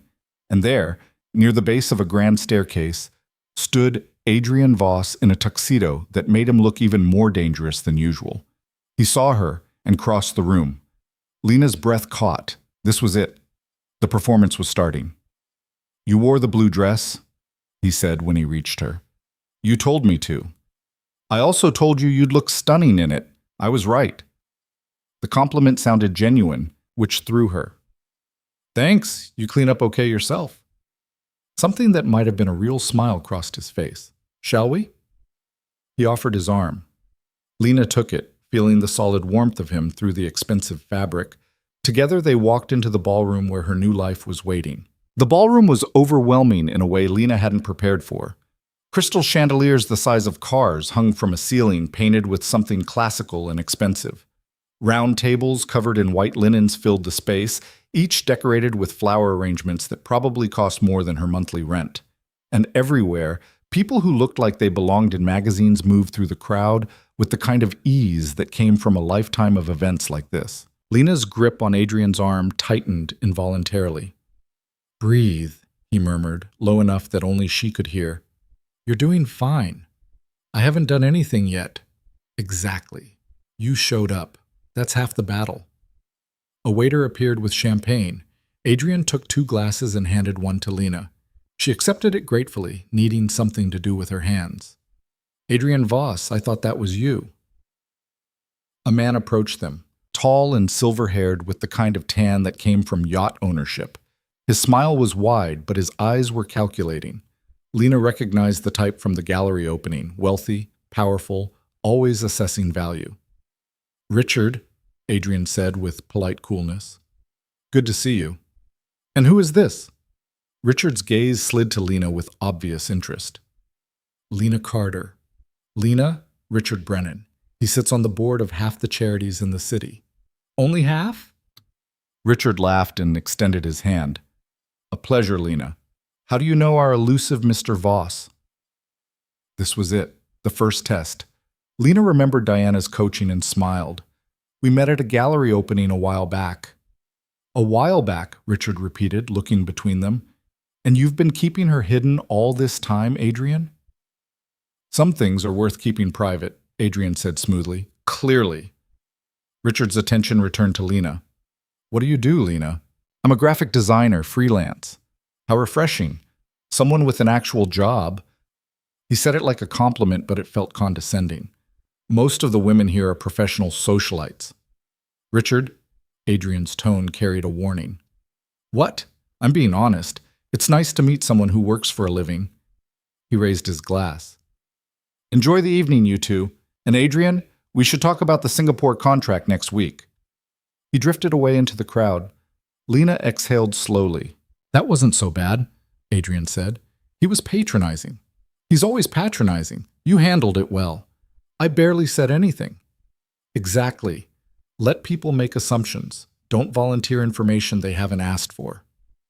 They moved deeper into the ballroom. People kept approaching Adrian, drawn like moths to expensive flame. Business associates, board members, donors, all wanting a moment of his time. Each time he introduced Lena the same way, just her name, no explanation. Let them wonder. Lena smiled until her face hurt, shook hands with people whose names she immediately forgot, nodded along to conversations about industries and markets she didn't understand. The champagne helped, loosening the knot in her chest. You're doing better than you think, Adrian said during a brief moment alone. I feel like a fraud. Everyone here feels like a fraud. They're just better at hiding it. Even you? His mouth curved slightly. Especially me. Before Lena could process that, a woman appeared at Adrian's elbow. Tall, blonde, stunning in a red dress that looked painted on. Her smile was sharp enough to cut. Adrian, darling, I didn't expect to see you here. Adrian's expression went carefully neutral. Victoria. Unexpected for me as well. Victoria's gaze swept over Lena with surgical precision. And who's this? Lena Carter, Adrian said. No elaboration this time. Lena, Victoria repeated like she was testing the name. How lovely. I'm Victoria Ashford, old friend of Adrian's. The way she said old friend made it clear they'd been more than that. Lena felt a spike of something that might have been jealousy, which was ridiculous because this wasn't real. Nice to meet you, Lena said, keeping her voice neutral. So mysterious, Adrian. You never mentioned you were seeing anyone. Victoria's tone was light, but her eyes were cold. How long has this been going on? Long enough, Adrian said smoothly. If you'll excuse us, Victoria. Of course. Don't let me keep you. She smiled at Lena. Enjoy him while it lasts, dear. Adrian gets bored easily. She walked away before Lena could respond. The interaction left a bitter taste that had nothing to do with champagne. Ex-girlfriend? Lena asked. Something like that. She hates me. She hates anyone who has my attention. Don't take it personally. Hard not to when she's looking at me like I'm something stuck to her shoe. Adrian's hand settled on the small of her back, warm through the thin fabric of her dress. Ignore her. Victoria thrives on drama. Don't give her the satisfaction. Dinner was announced. Adrian guided Lena to a table near the front where his name was on a place card. The other seats filled quickly. More board members, a tech CEO Lena vaguely recognized, a woman who introduced herself as a surgeon, and her husband who ran a hedge fund. The conversations over dinner were surreal. People discussed millions like Lena discussed grocery budgets. The surgeon casually mentioned buying a second home in Aspen. The tech CEO complained about his yacht's mechanical problems. Adrian participated minimally, answering when directly addressed but mostly letting others talk. Under the table, his hand found Lena's. She startled at the contact but didn't pull away. His thumb traced small circles on her palm, an absent gesture that felt weirdly intimate for a fake relationship. Are you two recently together? The surgeon asked, watching them with knowing eyes. We've known each other for a while, Lena said, sticking to the script. But only recently serious, Adrian added. Lena was cautious, took convincing. Smart woman, the hedge fund manager laughed. Never trust a man who comes on too strong. I prefer to think I was persistent rather than pushy, Adrian said dryly. The table laughed. Lena played along, smiling, leaning slightly into Adrian like this was real. The performance was getting easier with each minute, which scared her a little. After dinner came speeches, long, boring speeches about charity work and community impact. Lena's attention drifted. She scanned the room, trying to spot the security Marcus had promised would be there. She couldn't see anyone obvious, which she supposed was the point. Her gaze snagged on Victoria across the room.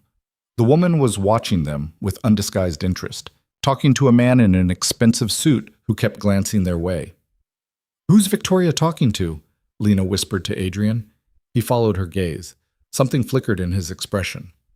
"Maxwell Chen, one of my competitors. Should I be worried? Probably, but not tonight." That was less reassuring than he seemed to think. The speeches finally ended. Music started. A live orchestra, because of course there was a live orchestra. People moved to the dance floor. "We should dance," Adrian said. "I'm not a good dancer." "Neither am I, but people expect it." He led her to the floor before she could protest further. His hand settled on her waist, her hand in his, and suddenly they were swaying to music that was too slow and too romantic for what this actually was. "You're tense," Adrian observed. "I'm pretending to date you in a room full of people who could probably buy my entire life. Of course I'm tense." "Fair point." He pulled her slightly closer. "For what it's worth, you're doing exceptionally well. No one suspects anything." "How do you know?" "Because if they did, I'd hear about it. People in my world don't keep speculation to themselves." They turned slowly across the floor. Lena became aware of how many people were watching them. Phones were out, subtle, but there, taking photos, probably posting to social media already. "We're being photographed," she said. "I know. Don't look at the cameras. Look at me." She did. Up close. His eyes were darker than she'd noticed before. Not cold exactly. Controlled. Like everything about him was managed, calculated, kept behind walls. "What are you thinking?" he asked. "That this is the strangest thing I've ever done." "Not the worst. Jury's still out on that." His mouth curved. "Honest, I appreciate that." "You said you don't lie to me. Figured I should return the favor." They swayed in silence for a moment. The music wrapped around them, and Lena found herself relaxing despite everything. This close, she could smell his cologne, something expensive and subtle. Could feel the solid strength of him, the way he led the dance with quiet confidence. "Can I ask you something?" she said. "You can ask. I may not answer." "Why don't you actually date? Victoria made it sound like you never do." Adrian was quiet for several beats. "Dating requires vulnerability. I don't have the luxury of vulnerability." "That sounds lonely." "Yes, it's practical. In my world, relationships are liabilities. People you care about become targets." "Is that what happened with Victoria?" "Victoria happened because I thought I could separate business from personal. I was wrong. She wanted access to my world, not me. When I realized that, I ended it." "How'd she take it?" "About as well as you'd expect from someone who doesn't hear no often." He spun them neatly. "She's been trying to get back into my orbit ever since. Tonight is just another attempt." "By making me feel inadequate?" "By making you doubt whether this is real, which would be effective if this actually were real." Lena laughed despite herself. "That's weirdly comforting." "I thought it might be." The song ended. They separated, and Lena immediately missed the warmth of his hand on her waist, which was stupid.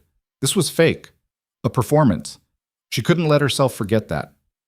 Adrian's phone buzzed. He checked it, and his expression went cold. "We need to leave." "What? Why?" "Now, Lena, don't argue." His tone left no room for discussion. He kept his hand on her back, guiding her toward the exit with a pace that looked casual but felt urgent. Lena's heart started racing. "What's happening?" "Security concern. Marcus will explain outside." They emerged from the ballroom into the lobby. Marcus was waiting near the door with two other men Lena recognized from Adrian's security team. His expression was grim. "Sir, we should use the side exit," Marcus said. "What's the situation?" Adrian's voice was clipped, professional. "Potential threat outside. Unknown vehicle parked across the street. Occupants haven't exited, but they're watching the entrance." Lena's blood went cold. "Someone's watching us?" "Watching the building," Marcus corrected. "Could be nothing. Could be journalists, but we don't take chances." Adrian nodded. "Side exit. James waiting?" "Yes, sir. He'll bring the car around once we're clear." They moved as a unit through a service corridor Lena hadn't noticed earlier. She stumbled in her heels and Adrian caught her elbow, steadying her. "I thought you said minimal risk," she hissed. "This is minimal. We're handling it." "Handling what? What if they follow us?" "They won't. That's what Marcus is for." They emerged into a narrow side street. The night air was cold against Lena's bare shoulders. She shivered, and Adrian immediately shrugged out of his tuxedo jacket and draped it over her. "Stay close," Marcus instructed. He spoke into his earpiece, coordinating with someone. "James is 30 seconds out." Those 30 seconds felt like hours. Lena pressed against the building wall, Adrian a solid presence beside her, security forming a subtle perimeter. Every car that passed made her flinch. Then the familiar black SUV appeared, James at the wheel, door already opening. Marcus hustled them inside with efficient speed. "Go," he told James, then spoke into his earpiece again. "Package is secure. Route Alpha. Confirm." The SUV pulled away from the curb. Lena twisted in her seat, looking back at the side street. She couldn't see anyone following, but her heart was still hammering. "Is someone going to explain what just happened?" she demanded. Adrian was checking his phone, texting rapidly. "Security identified a potential surveillance situation. We left before it could escalate." "Surveillance by who?" "Unknown. Could be Maxwell Chen's people. Could be journalists who noticed us together and wanted photos. Could be nothing." "You don't believe it's nothing?" "No, but I don't know what it is yet." He finished texting and looked at her. "Are you okay?" "No, I'm freaked out. We just got evacuated from a charity gala because someone was watching the building." "We left proactively. There's a difference." "It doesn't feel different." Adrian's expression softened slightly. "I know, but this is what safety looks like in my world. We don't wait to confirm threats. We respond to possibilities." Lena pulled his jacket tighter around her shoulders. It smelled like him, that same expensive cologne mixed with something uniquely Adrian. "Is my life going to be like this for 2 months, constantly looking over my shoulder?" "Hopefully not. Most events are uneventful. Tonight was an anomaly." "You don't know that." "No, but Marcus is investigating. We'll know more by morning." James drove them to Adrian's estate rather than Lena's apartment. She didn't argue. Somehow the idea of being alone in her small apartment after what just happened felt worse than being in Adrian's fortress. Inside, Adrian poured them both scotch without asking. Lena accepted the glass and drank, letting the burn ground her. "I should call Simone," she said. "She'll worry if she sees photos from tonight and can't reach me." "Use my office. More privacy." Lena walked to the office on shaking legs. The blue dress that had felt so beautiful earlier now just felt constricting. She sat behind Adrian's massive desk and called Simone. Her friend answered on the first ring. "I saw the photos. You and Mr. Billionaire looked very cozy at that gala." "Simone, I know. You're falling for him and I need to be supportive." Her tone gentled. "Are you okay? You sound weird." "I'm fine, just tired. These events are exhausting." "But you had fun?"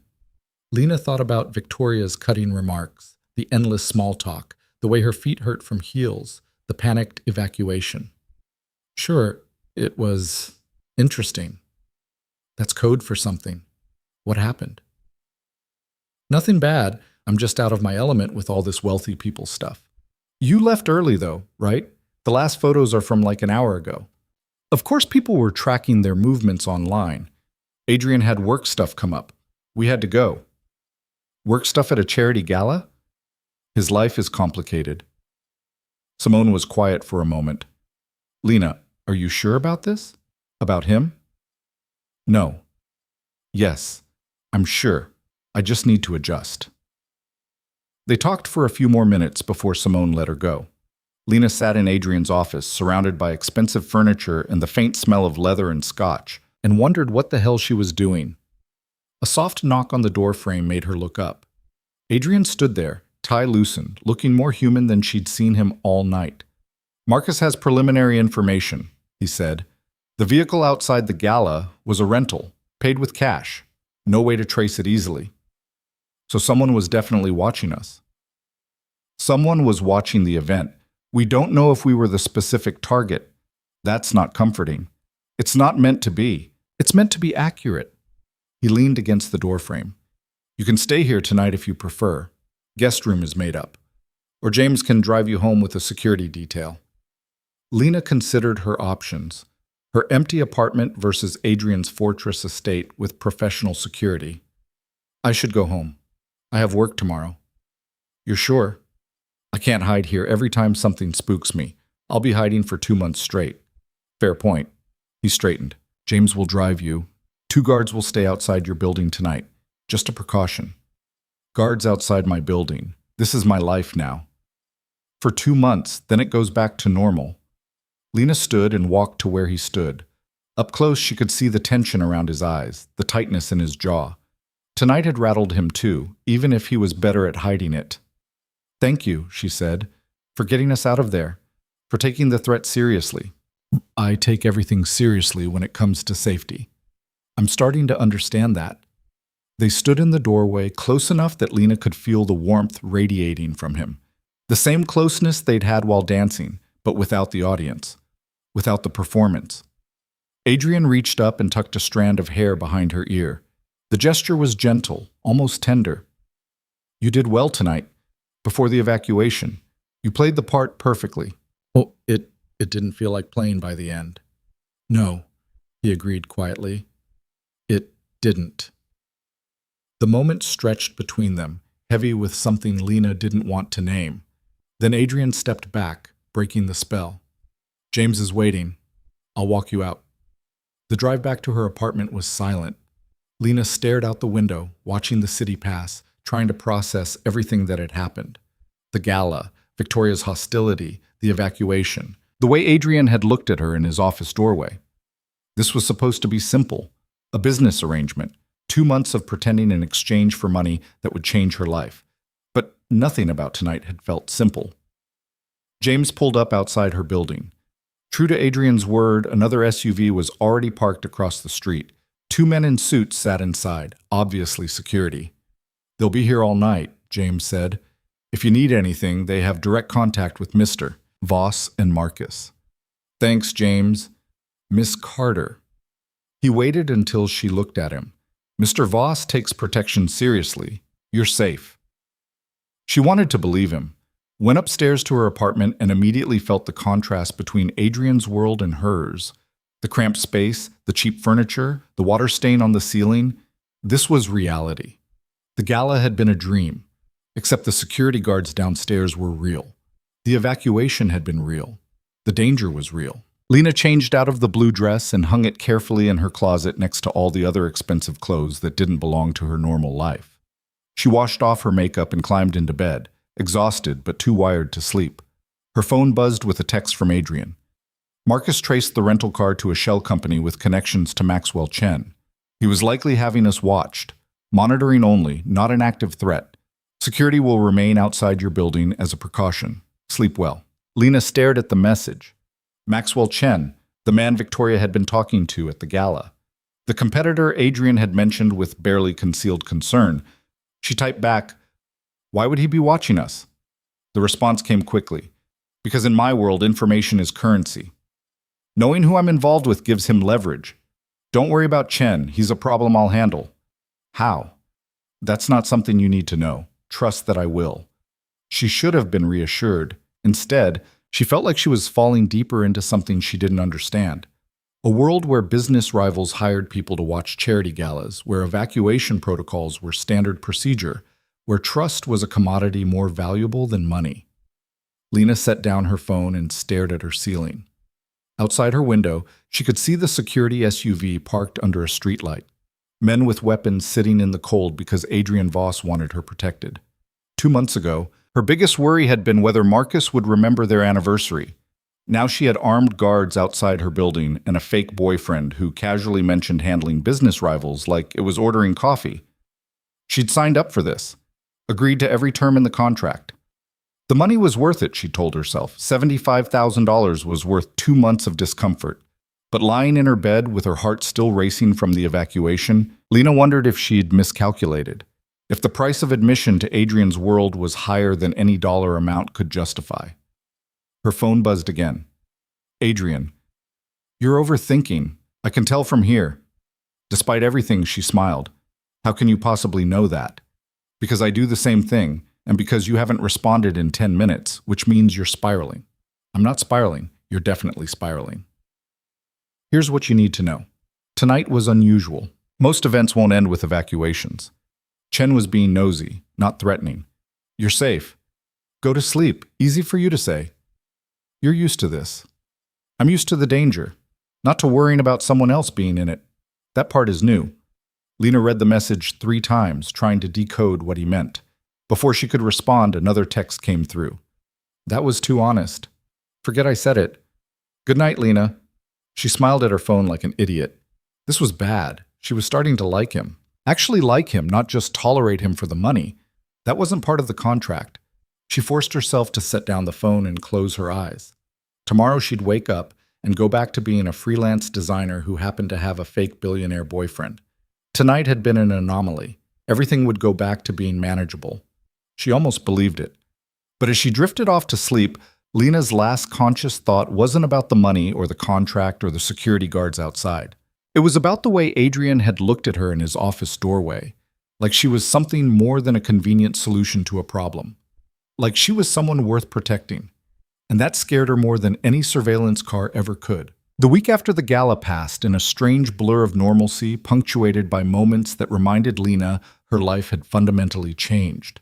She worked on the bakery website redesign. She video chatted with clients about logo concepts. She ordered Thai takeout and binge-watched shows she'd seen before. But there were also security guards who changed shifts outside her building every 8 hours.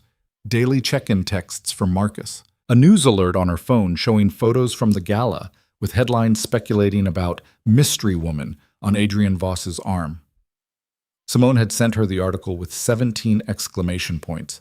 Lena tried to ignore it all, tried to pretend the contract sitting in her desk drawer didn't exist. That the first payment, $25,000, hadn't already hit her bank account, making her student loan payment feel suddenly, impossibly manageable. She was eating cereal directly from the box on Thursday morning when her phone rang. Adrian. There's another event tomorrow night, he said without preamble. Business dinner, smaller than the gala. You'll need to be ready by 7. Hello to you too. Hello, you'll need to be ready by 7. Despite herself, Lena smiled. What's the dress code? Cocktail attire. Wear the black dress with the... He paused. Actually, I don't know which one it is. Michelle labeled them. Check your closet. You really are terrible at this girlfriend thing, aren't you? Fortunately, it's fake, so my inadequacy doesn't matter. But his tone was lighter than usual, almost playful. Lena found herself relaxing against her kitchen counter. Who's going to be at this dinner? Potential investors for a project in Eastern Europe. Boring business talk. You just need to smile and look invested in my riveting conversation about security infrastructure. Sounds thrilling. It won't be, but it's necessary. He hesitated. How are you doing after Saturday? The question surprised her. Fine. Why? Because you were evacuated from a charity gala. That's not nothing. Your security guards are still outside my building. I'm reminded of it constantly. I can pull them back if you prefer. No, Lena said quickly. No, It's actually kind of comforting. Weird, but comforting. Good. That's the goal. Papers rustled in the background. I have a meeting. James will pick you up tomorrow at 7. He hung up before she could respond. Lena stared at her phone, that same warmth from his office spreading through her chest. This was bad. She was definitely starting to care about him in ways the contract didn't cover. The black dress turned out to be simple but elegant. hitting just above the knee with long sleeves and a neckline that was conservative without being boring. Lena paired it with heels that were slightly lower than the ones from the gala. She'd learned her lesson about 6-inch torture devices. James arrived precisely at 7. The drive took them to a restaurant Lena had heard of but never imagined entering, the kind of place where reservations required knowing someone who knew someone. And the menu didn't list prices because if you had to ask, you couldn't afford it. Adrian was waiting in a private dining room upstairs. He looked up when she entered, and something flickered across his face before the usual control reasserted itself. "You're on time," he said. "I'm learning." He crossed the room and kissed her cheek, a brief brush of lips that was clearly for the benefit of the 2 men already seated at the table. But Lena felt the contact like an electric shock. "Gentlemen, this is Lena Carter," Adrian said smoothly. "Lena, Victor Kozlov, and Thomas Reichert. We're discussing a partnership in Prague." The men stood and shook her hand. Victor was heavy-set with sharp eyes that missed nothing. Thomas was thin and precise, every gesture economical. Both assessed her with the same calculating interest she'd seen at the gala. Dinner conversation was exactly as boring as Adrian had promised. They discussed security contracts, governmental relationships, operational logistics. Lena smiled and nodded and tried to look interested while her mind wandered. But she noticed things. The way Victor kept pressing Adrian about timeline commitments.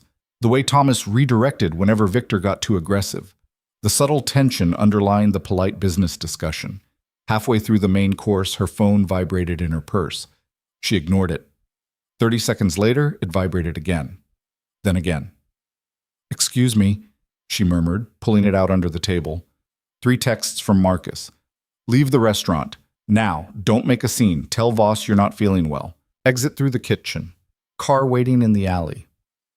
Lena's blood went cold. She looked up and met Adrian's eyes across the table. He was mid-sentence about personnel training, but something in her expression made him stop. "Lena, are you all right?"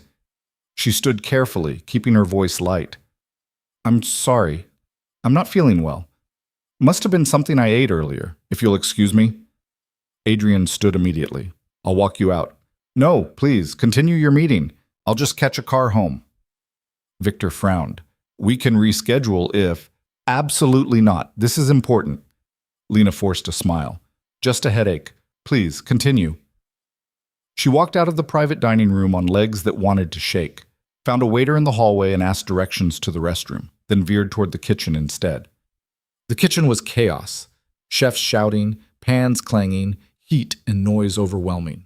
Lena pushed through, ignoring the confused looks, and burst out the back door into an alley that smelled like garbage and rain. A black SUV sat idling 20 feet away. Marcus leaned out the window. "Get in, now!" Lena ran. Marcus barely waited for her to close the door before the vehicle was moving, tires squealing on wet pavement. "What's happening?" she demanded. "Possible threat at the restaurant. We're evacuating you as a precaution." "What about Adrian?" "Different extraction. He'll be fine." "What kind of threat?" Marcus's jaw was tight. "The kind we don't discuss until you're somewhere secure." They drove in tense silence. Not to Adrian's estate or her apartment.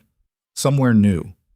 A building downtown that looked nondescript from the outside but had security checkpoints at the entrance that rivaled airport screening. Marcus hustled her inside, up an elevator, into a room that looked like a high-end hotel suite but felt like a bunker. Reinforced windows. Heavy door. No visible escape routes. "Stay here," Marcus ordered. "Don't leave this room. Don't call anyone. Mr. Voss will contact you when it's safe." "Marcus, what the hell is going on?" "Victor Kozlov is not who he claimed to be. We got intelligence 20 minutes ago that he has connections to a group that's been threatening Mr. Voss's operations in Eastern Europe. The dinner was likely a setup to gather information or make a move." Lena's knees went weak. She sat down hard on the couch. "A move? You mean kill him?" "We don't know their intent, but we don't take chances." "Where is he?" "Being extracted. That's all I can tell you." Marcus left before she could ask more questions. The door locked behind him with a heavy click that sounded depressingly final. Lena sat in the safe house room, wearing a cocktail dress and heels, trying not to have a complete breakdown.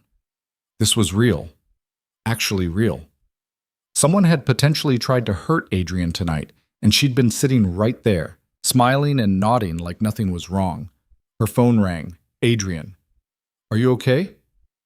His voice was tight with something that might have been worry. I'm in some kind of bunker. Marcus won't tell me anything. Are you okay? I'm fine. We got out before anything could happen. Before anything could happen, Lena repeated. Jesus Christ, Adrian, what was going to happen? We're not sure yet. Victor had associates positioned around the restaurant. Could have been surveillance. Could have been preparation for something worse. Marcus is interrogating him now. Interrogating? Getting answers. Don't ask me how. You don't want to know. He was right. She didn't. This is insane. This is my life. I told you it included danger. You said minimal risk, and I minimized it. You were evacuated before any threat materialized. The system worked exactly as designed. Lena laughed, a sharp, hysterical sound. The system worked. Great. I feel so much better now. Lena, no, you don't get to calm me down right now. I almost got caught in whatever the hell that was tonight. We both almost got caught in it, and you're talking about it like it's a routine operational adjustment. Silence on the other end, then quieter. You're right. I'm sorry. This isn't routine, and I shouldn't pretend it is. The apology surprised her enough that her anger deflated.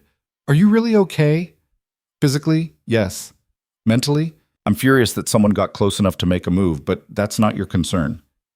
Of course it's my concern. I was there. I could have... She stopped. Wait, how did Marcus know?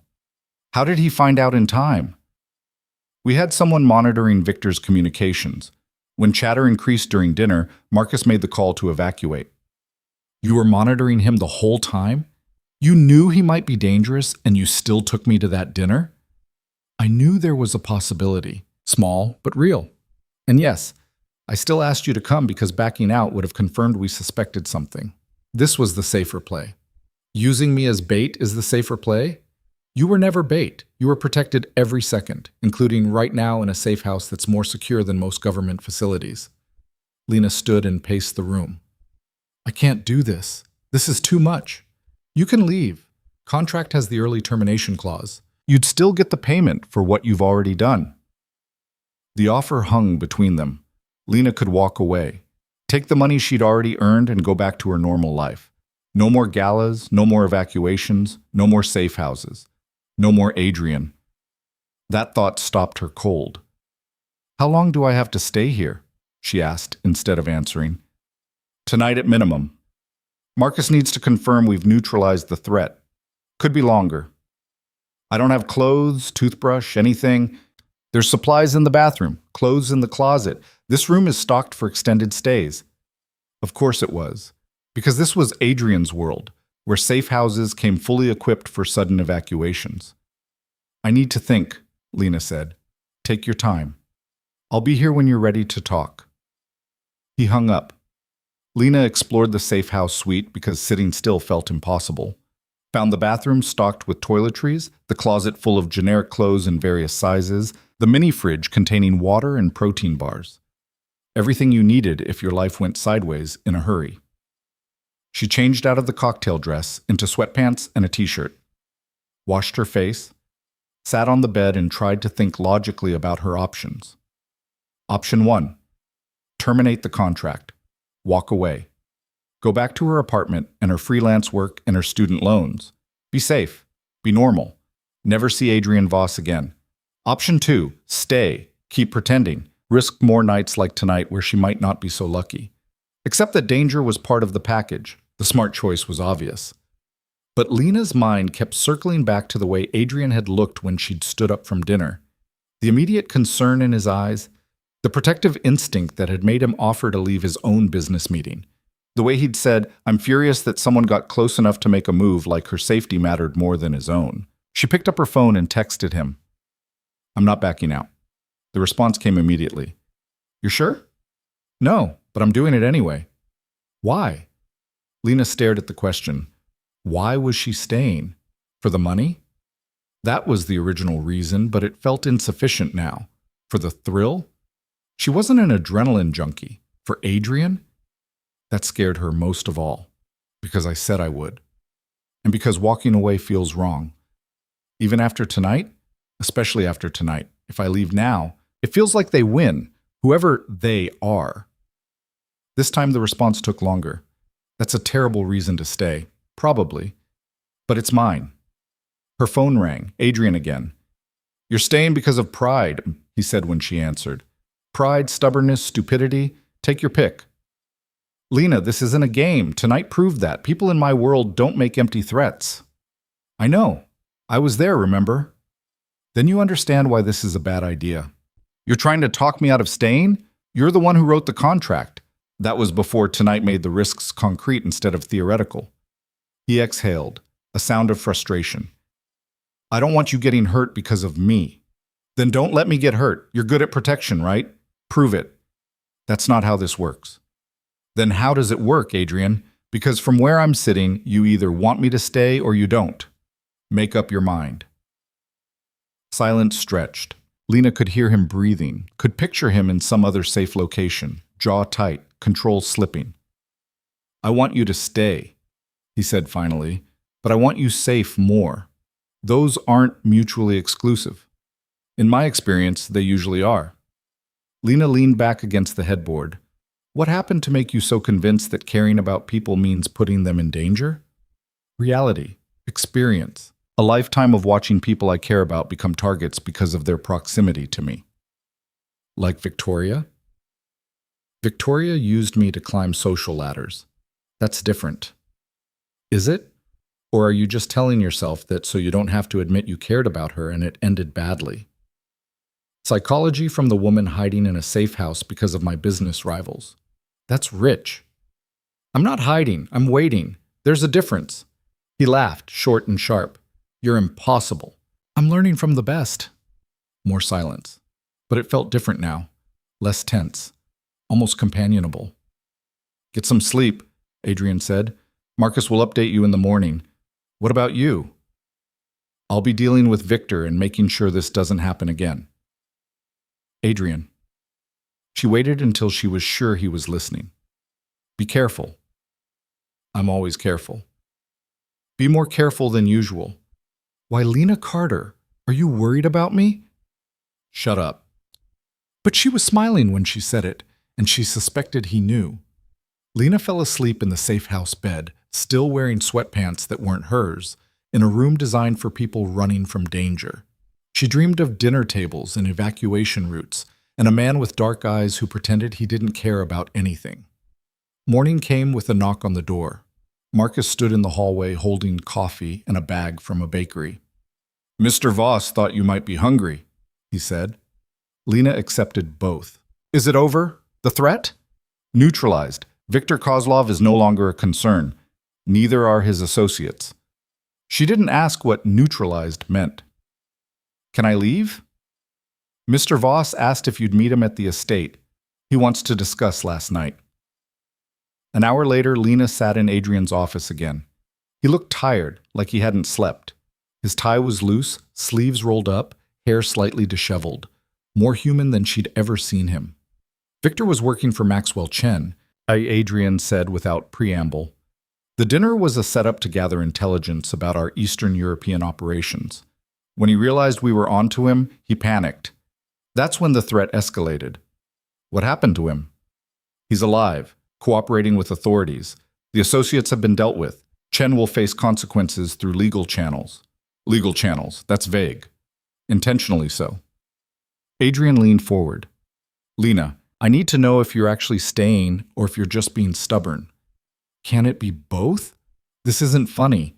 I know, but if I don't joke about it, I'll start crying, and I really don't want to cry in your office again. His expression softened. You didn't cry in my office before. I wanted to, several times. Adrian stood and walked around the desk, sitting in the chair beside her instead of maintaining the professional distance. I'm serious. If you want out, I'll tear up the contract right now. You keep the money already paid. No penalties, no investigation. You just walk away. Why are you being so insistent about this? Because last night scared me, he said bluntly. Because I realized that my need for a convenient solution to a problem has put you in actual danger, because I don't want your safety on my conscience. Lena studied his face, saw genuine concern there, maybe even guilt. You really mean that? Every word. Then hear me when I say this. I'm staying. Not because of the money, though that's still nice. Not because I'm too stubborn to quit, though I definitely am. I'm staying because I want to. Want to pretend to be my girlfriend while people try to kill me? That's a concerning desire. Want to see where this goes. The arrangement. Us. She met his eyes. Because somewhere between the contract negotiations and the evacuation protocols, I started actually liking you. And I want to know if that's real or just Stockholm Syndrome. Adrian stared at her. That's the worst reason to stay I've ever heard. Probably. But it's honest. Lena. He ran a hand through his hair. I don't do relationships. Real ones. I told you that.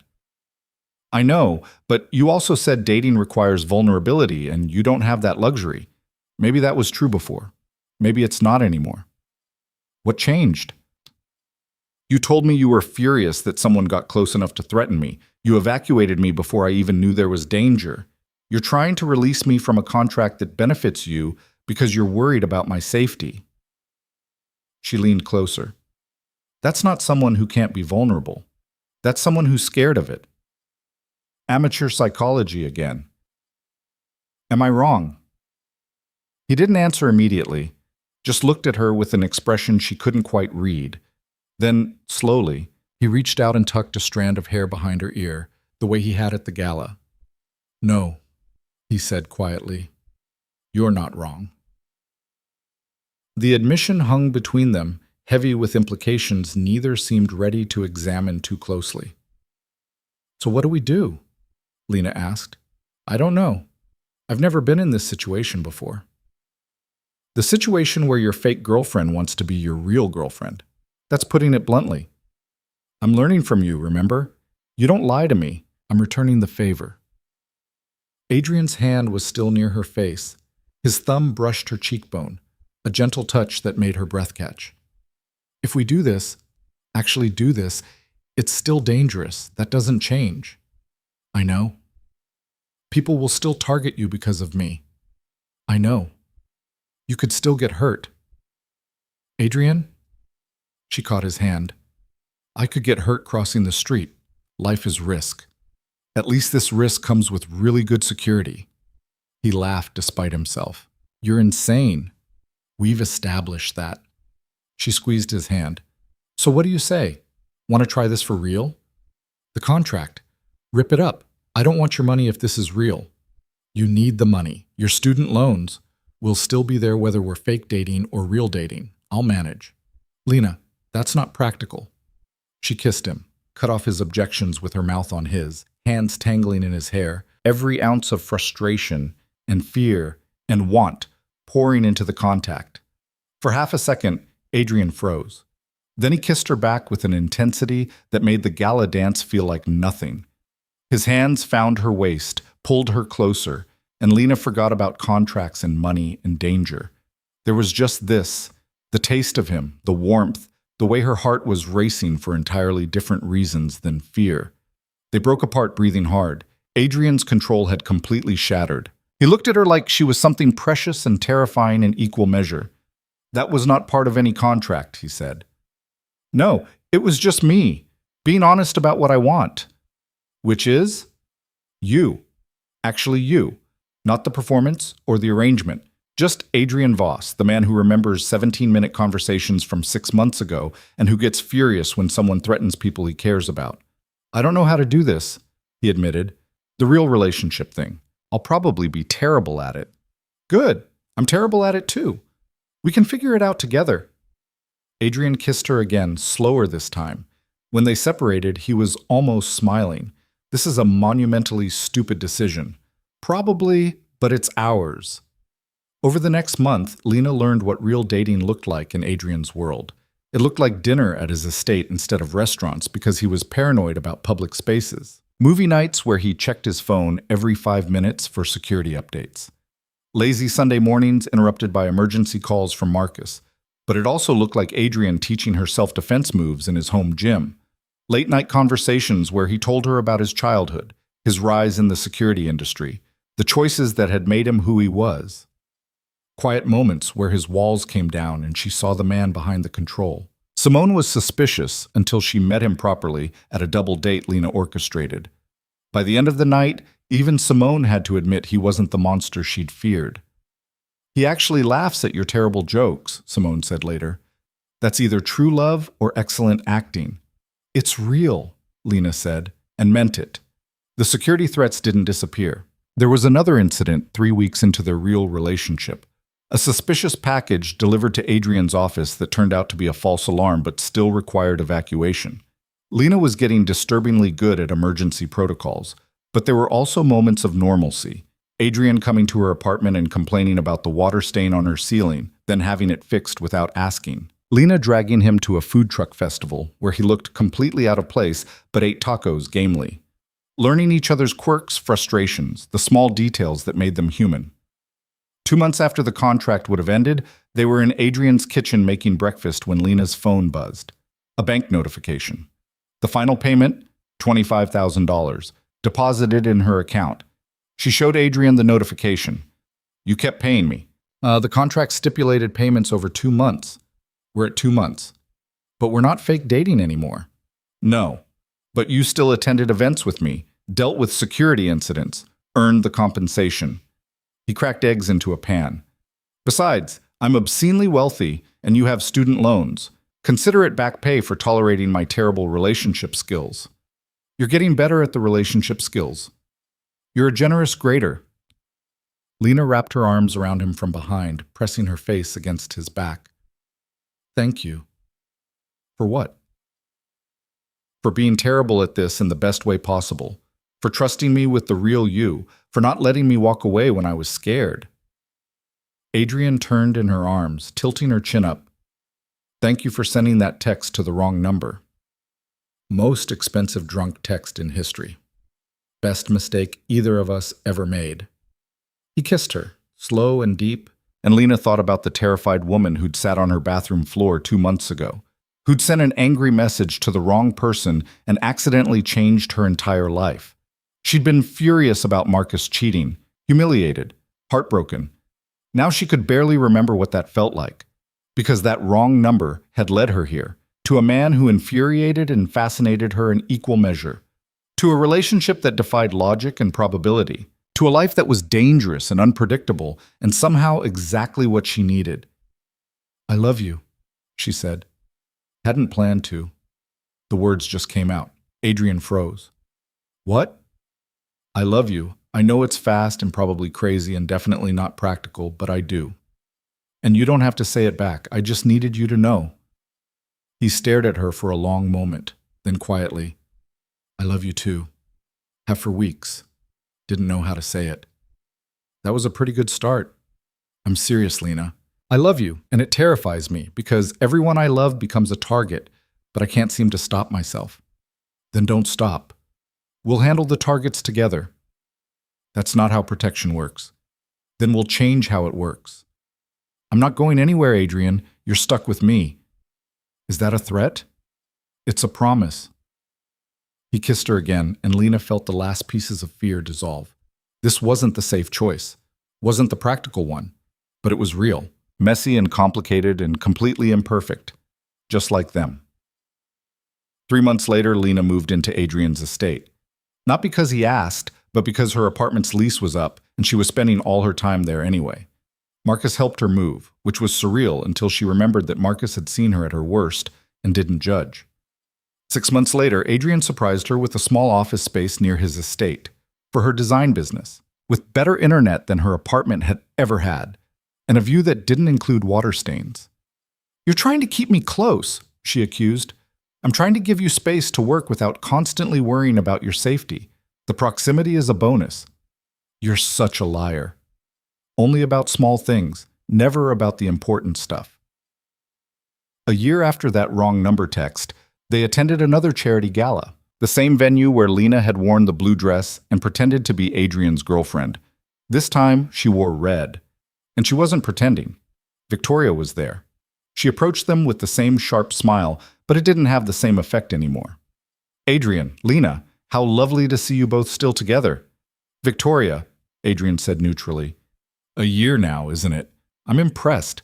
I didn't think you had it in you, Adrian, the whole relationship thing. People change, Lena said.